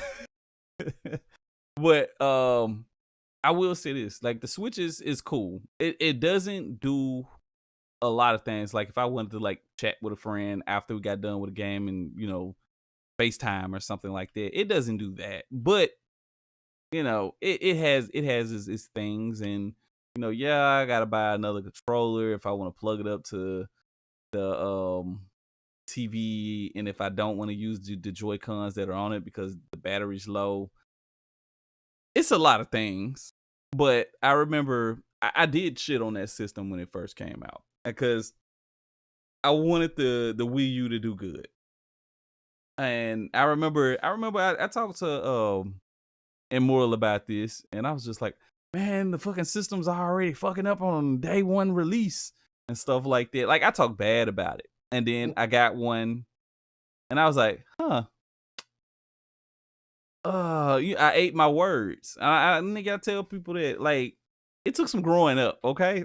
It took some growing up, and I told myself, I won't do that. I need to stop doing that. And I've been pretty good at it. I've been pretty good at that. So, but it's just one of those things that it sucks when you end up pretty much judging a book before it even comes out. Like, yeah, I can go over to a friend's house. I can play the Switch if I didn't know anything about it. That's what I was planning on doing. But, I ended up just getting one, and I enjoyed it. It's better than a lot of the systems that are out right now. Nintendo has been killing it since day one with their releases, and they're still killing it.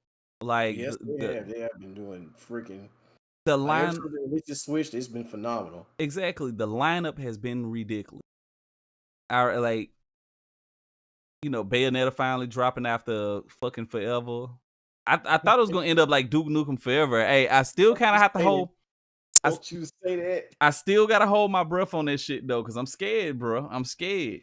They gonna come out with it. I mean, if they finally give you a date and announced it, it's coming out. It's not that. Okay, this is honestly how I feel. Like everybody was hyped when Duke Nukem Forever finally fucking came out, but it was trash. I mean, it's the Bayonetta team. And look, game team. look, They know how to make a game. and I understand that. I I mean, I get understand you that. saying you just don't want it to suck. You just want the Yeah, freaking. I just want it to be good because Bayonetta, like even my wife knows, Bayonetta is bae. Both of us share her. She tries to be selfish with her, This but shit. Bayonetta is bae. Okay, so Well, that's the thing. Well, that's the thing about Well, on that such for a second, Bayonetta. I mean, I hate to say it, it's like not saying two is bad, but I mean, it ain't gonna be like two. Two's all right, but it's not to me. It's not as good as the first oh, one. most definitely, you're absolutely right when it comes to that. Like I agree with you 8,000%.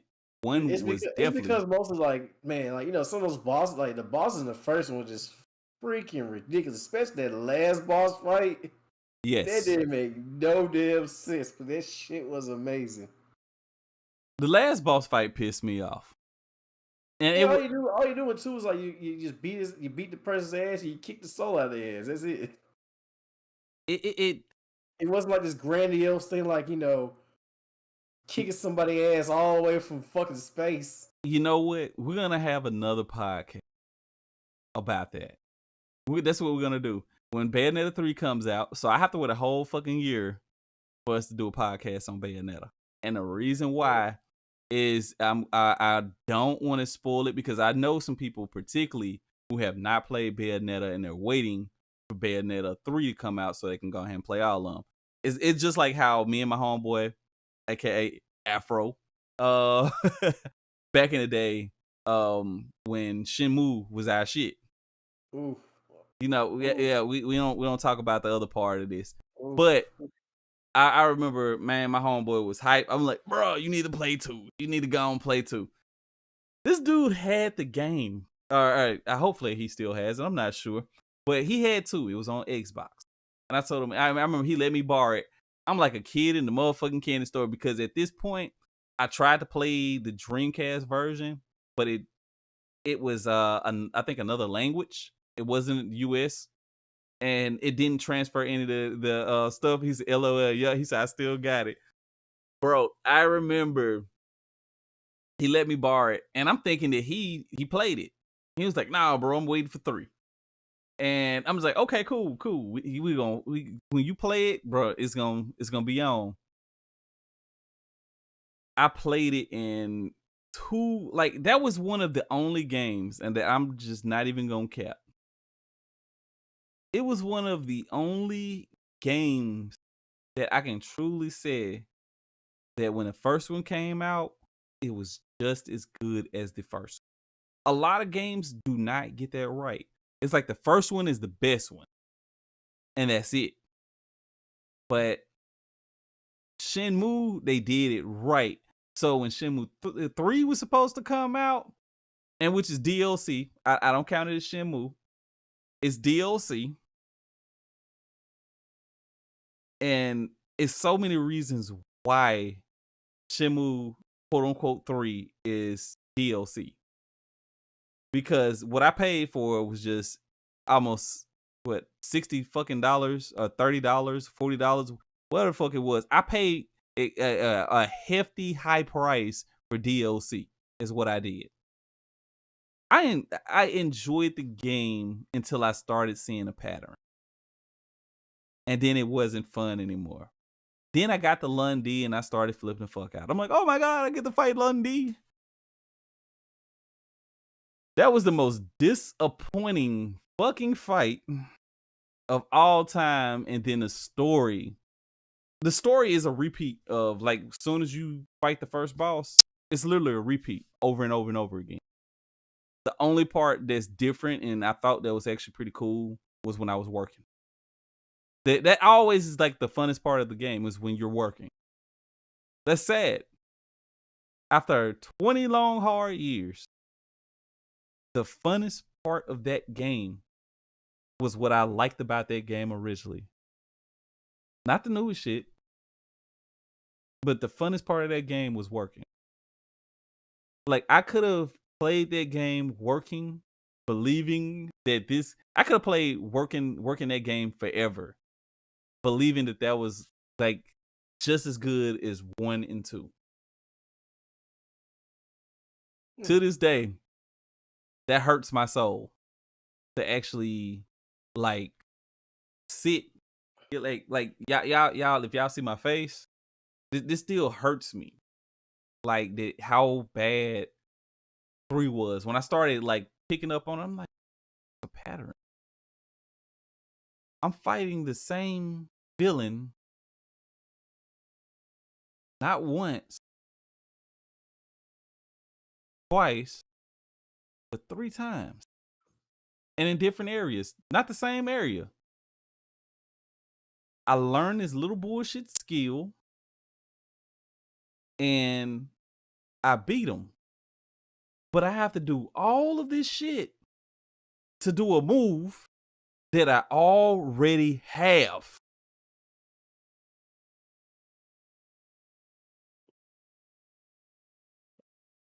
I Let me don't know see. what to tell you, man.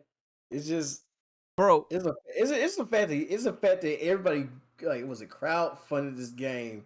They were so that hyped to the moon and back. They see, really wanted this to be good because you were like, oh, it's the same guy making it. It's gotta be great. bro, And then you like, get it in some half ass baked stuff. And it's like, damn, dog. Really? I spent my money. This is what we put our hopes and dreams onto, and this is how you deliver it. Afro will tell you straight off the bat, like, how hyped we were about this game. Like, before, like, when the crowdfunding first started for the game. I know he put down a large sum of money for the game. I put down like $25. I was just like, hey, I'm supporting it. I didn't have it like that at the time. So I remember getting buying the game. Not buying the game, but putting down on crowdfunding. And then it was signs. It was signs when this game came out. And I was just like, no, I'm a Shenmue fan. You know, I'm a Shenmue fan. Even though all the bullshit happened when Deep Silver ended up, you know, pretty much buying into the game and becoming a publisher for the game. I'm like, I'm still gonna support the game. And I remember like when the game finally came out, taking the plastic off of it like it's fucking Christmas. And I'm like, oh man, you know, showing the intro just where it left off on 2. And I remember sitting down beforehand and everybody was talking about, oh, the graphics aren't that good, like way before. And I remember talking to Afro about this. And I said, bro, I don't care if the graphics were fucking Dreamcast graphics, okay? I will still play some Shenmue. As long as the story is good.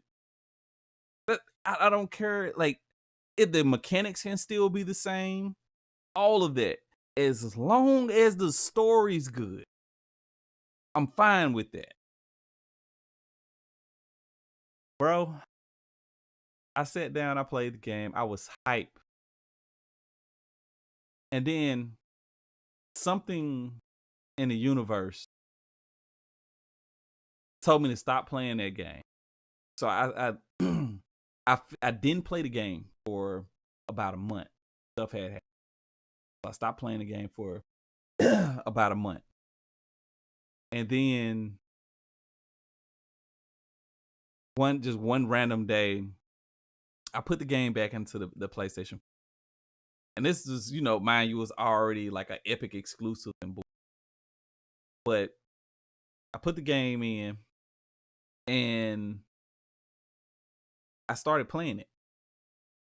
Mind you, I'm in I think Hong Kong at this point. So I'm playing the game, doing my work. I'm on the final boss before Lundy, this like snake guy who has like, you know, he had 3 different martial art styles. And I'm working my ass off, like trying to find this scroll. So I got to go all the way around. I'm okay with that part because that's Shenmue at that point. That's Shenmue. I get the scroll. It's the same fucking move that I've learned 3 fucking times in a row to defeat this man. Mind you, I used the move against him originally, but you need the scroll to perfect it or something, some bullshit. I learned no new moves, no new move sets to strengthen yourself up. As long as you do the kung fu training, I'm talking about you just upgrade everything. All you got to do is repeat the moves over and over. I understand that's how you get your skill up. There's no place that you can go and train by yourself like there was in 1 and 2. But the simple fact that they robbed me out of learning cool moves, the way you would, you know, train doing those moves. And the only move that I can take this dude out with is the same move that I used on one guy 3 times before already, just to get the same fucking scroll to fight the guy again. And then I beat him. I go to Lundy. Lundy, you just pretty much have to dodge, try to get away from him when he runs up on you. Just slide out the way, get 2 hits in on him, and then it goes to a cutscene. And he pretty much still whoops the shit out of you. And the only reason you're alive is because your fucking thug friend who stole from you in 2 was the main person who ends up, you know, having a fake and throws it. Very fucking disappointing. Very disappointing. So in other words, they honey dicked you. Oh, they honey dicked me down. Like, And it's just like as sad as it is, I'm so willing to admit it that like I've already told myself, I'm like, okay, I'm not gonna be a fool for games, but this was such a huge part of my childhood, and definitely I was so fond of the Dreamcast that this game was finally happening after it was 19 years at that point. So it's finally happening, and it's made by the same guy, so I'm assuming that the mechanics were gonna be the same. And that shit was DLC. That was DLC for 1 and 2. Man, since it was DLC, Eh, like man, we waited what was how many years was it? Years for this game to come out. This is some DLC. bro, You on some Resident Evil 3 shit? people don't know this, but I like literally when the game came out because it like so many of my friends and like that I grew up with, they're not, they're not here. So it's like, the game was important for me because it was just like I'm playing this not just for me, I'm playing this for, homies that I knew and people who actually enjoyed the game that I enjoyed. So that was my main reason to get in the game. But man, that hurt me more than a game should hurt a person. Like that's the best way to say it. That game hurt me more than like your parent telling you that you're a failure. That game hurt me that It's fucking worse bad. than your father coming in saying, "Son, I'm disappointed in Yeah, you." bro. I'm talking about it was so many things that they had with the game, right? Like I remember it's one part when you go into the hotel and it's like everybody like who left a message on like GoFundMe, they had like all of the stuff like that was written. So it was like people who not just played the game, but people who contributed to the game and left messages were in that book. So, it had, a powerful meaning, but it's like a person we know. They're a smooth talker, but they'll scam the fuck out of you. Like that's how that game hurt me. That game hurt me like, I gave you money to do better. You just like was it just like it's like Shiesty Kong came out of nowhere and sold you a lemon. Man, and I'm talking about told me that hey, you can feed your family with this. Don't open the bag up just yet. But you got like, it's all in like powder form. As soon as you add water to it, you got your meats, you got your vegetables, you got your onions. Everything's just it's gonna pop up. And when you open that bag up, you like, damn, that bag heavy, so I could feed my family off of this for years, right? Or like, at least a couple few weeks. You can give them your last $10. You get to the house, you so happy, you smell the aroma from it, bro. It ain't nothing but seasoning and rocks. It's like that's how it's I felt. I felt, It's like with Jack and the Beanstalk. Like you got 3 beans for some bullshit, and you think like, oh man, I'm gonna grow. I'm like, man, these 3 beans gonna leave it to the clouds, and I'm gonna go get the treasure from that giant. And it's like you got some bullshit and it didn't even grow. bro. It felt like a best friend lied on me, and I went to prison for 10 years Dang. because of, that's how I felt. Like I felt really fucked up. Like when I said that if you name any other game that would hurt me, there's no other game that hurt me as much as that game. Like me and that game had a special bond that is forever broken. That's just how it is. I like if the dude's just like, oh well, I'm coming out with the last 3 of them. I wouldn't even play them. Like that's literally how I am now. Like it hurt me that bad that I no longer want to touch. Like I literally have them in my collection, but I won't even touch them anymore. Like, and I like the folks was like, well, why don't you get rid of 3? I literally keep 3 as a reminder that it's game companies and people who you always have that dream for. Like you always have a dream that they finally complete the series. And then you even okay with the series that there are 3 more sections to the series. Just to find out that, you know, this game sucks so fucking bad, bro, that there won't be another 3. And you got 3 more parts to this game and you half-assed. I guarantee, like, the game cannot be that large. The game can't be that large. They could have made more parts for that game, and then the DLC. Whew, DLC, bro, for that game. What they do with it? The DLC didn't make no fucking sense for the game. And then also they had another DLC or add-on that you had to pay for, in which I didn't pay for it. But it was like a versus mode. So with all the characters that you've fought or and stuff like that and your friends, you could fight against them. So it wasn't worth it. After I played and beat the game, none of that was worth it. It was one person you had to protect from thugs that knew your father. And that was it. That was the DLC.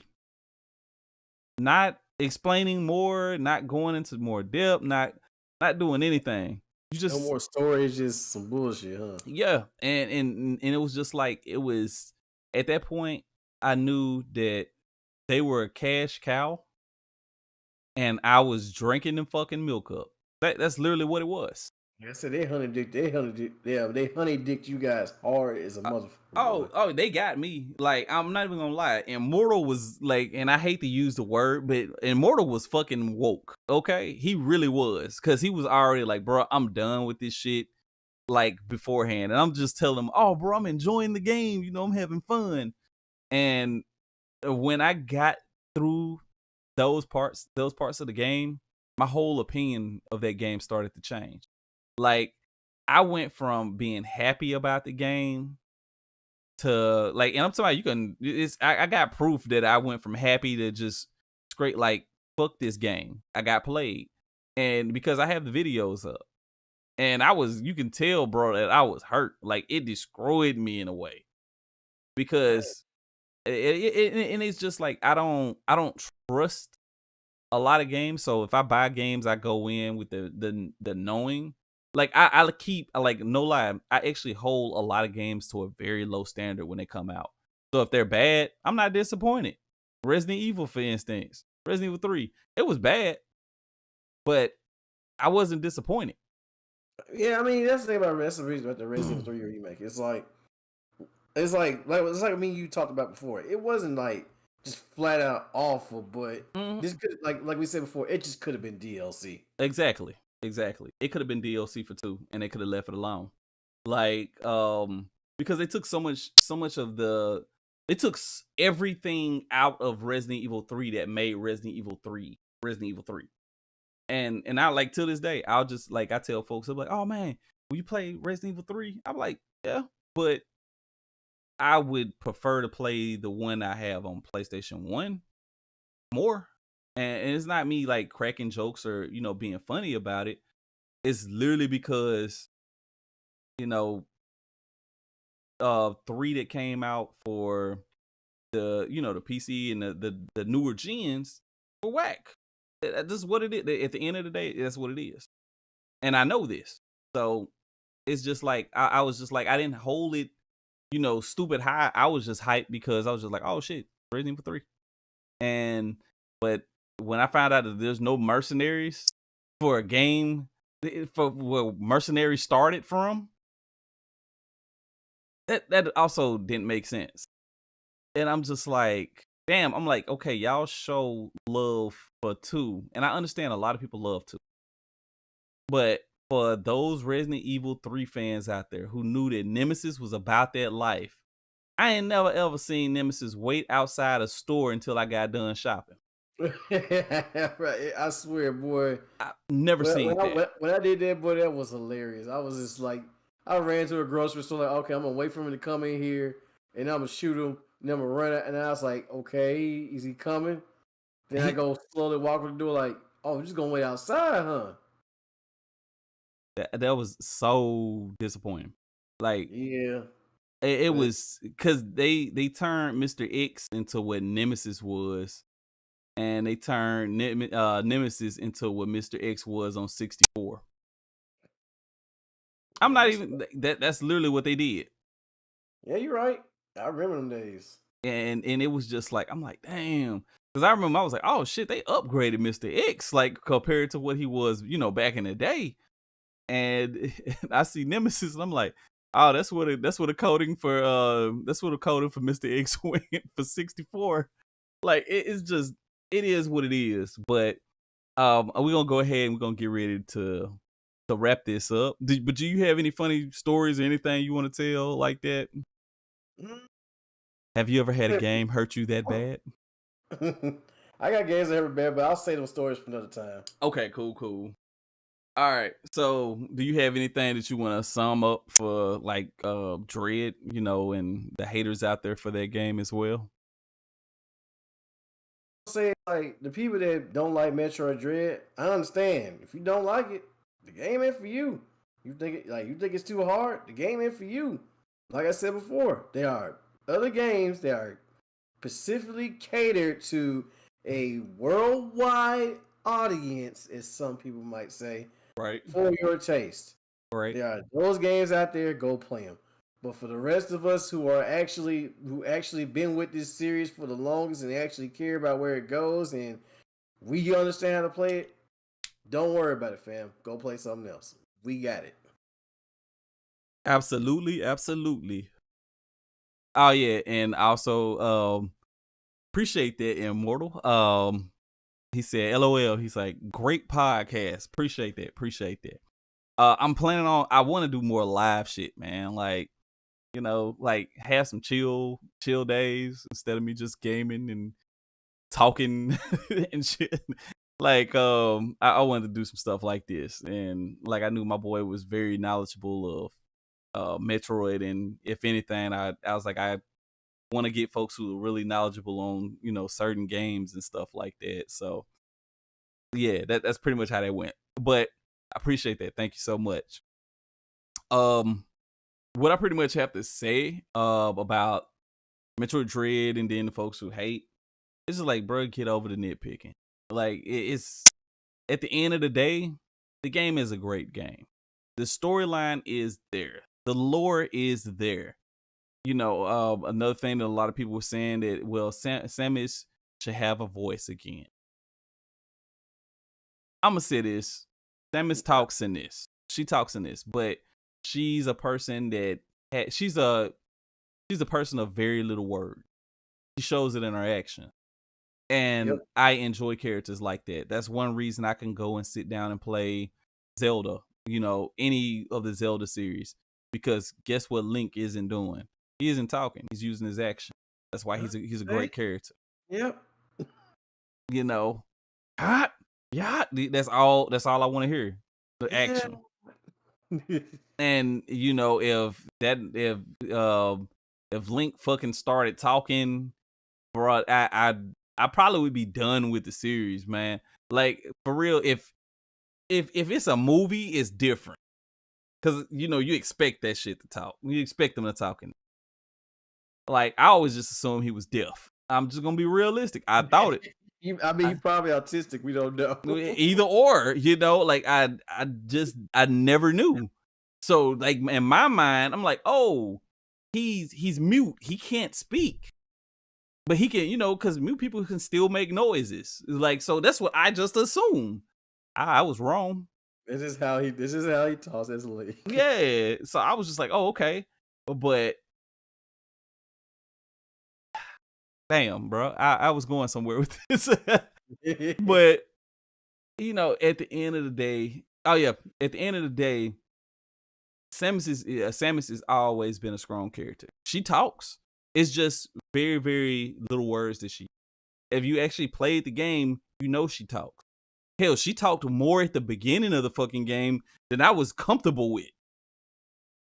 I was very uncomfortable with that. That shit had me feeling like, oh man, is this gonna be a good game? Like, that's literally what it is. It's good. I mean, if I had to give you a score about it, I'd say it's like a 9 out of 10 for me. Yeah. I would have to give it, in all honesty, because the bugs are still a problem at the end of the day. I would have to give it. Really, that's the only thing that I can really just nitpick on. I can nitpick on the costume, but I actually fucking love the costume. So I honestly would have to give it maybe like a 9.5. Because I normally just take 5% off of stuff. Like, I'm still playing the game. So like my rating still can fluctuate some. But I'm pretty, you know, When trust me, it gets better. When you get further, it gets better. yeah. Oh man, I'm just gonna say this, and this isn't a spoiler.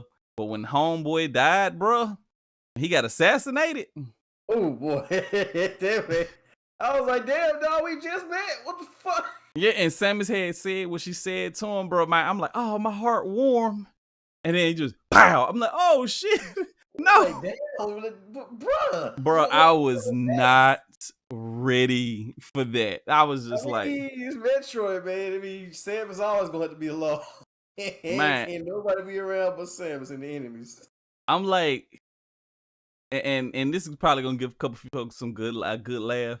Samus is the person who wants to do right, but is the female equivalent of Leon from Resident Evil. Oh my Cause god, don't you bring up Resident? We gonna hey, talk about Resident Evil hey, 6 Leon and hey, like yeah, having yeah, that's the one. Resident Evil 6. She the Leon from Resident Evil 6. we'll talk about that later, man. We'll talk about that later. Bruh, no one is safe around her, alright? No one. Nobody. No one. That's a whole tragic life story. Her parents weren't safe around her. Think about that. Your Well, own parents.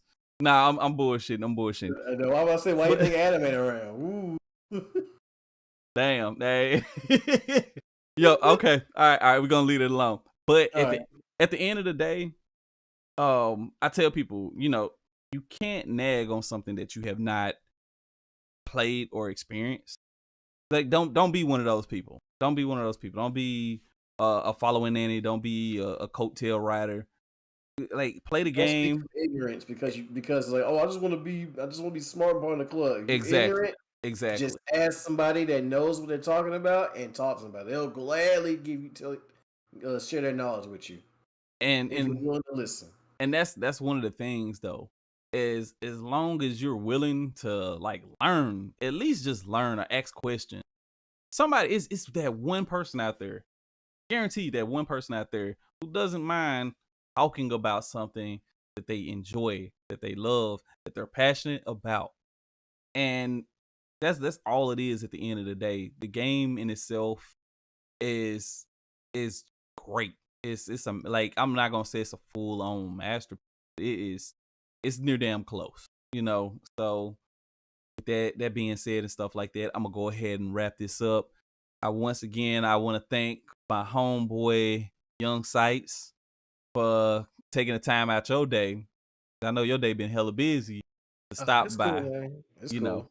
I just want to thank you for that. I've been getting this dude a lot of shout outs, man. The same person who hooked your boy up with Death Stranding. Appreciate you again for that. Oh, Cause no problem, man. I was like, yesterday that call conference with your brother. I said, bro, you sure you're going to join? I said, look, I was looking like, I know this man. Only gonna be like, bro, I like this game. I said, I knew it. I knew it. that game was fire. But with that being said, we're gonna go ahead, we're gonna sign out. Thank y'all so much. And for everybody who's gonna watch this afterwards, thank you once again. This is your boy, That Black Oni. Also, And oh wait, hold up. What's up? also, people, do not forget to like, share, and subscribe to Hell that yeah. Black Only. Hell yeah, appreciate that. Appreciate Got that. shield, man. You got shield. You got shield, man. Yeah. And if you got a friend who down and they like Metroid Dread and they been hearing everybody talk that bullshit about this, send them my way. I'm gonna show them the light.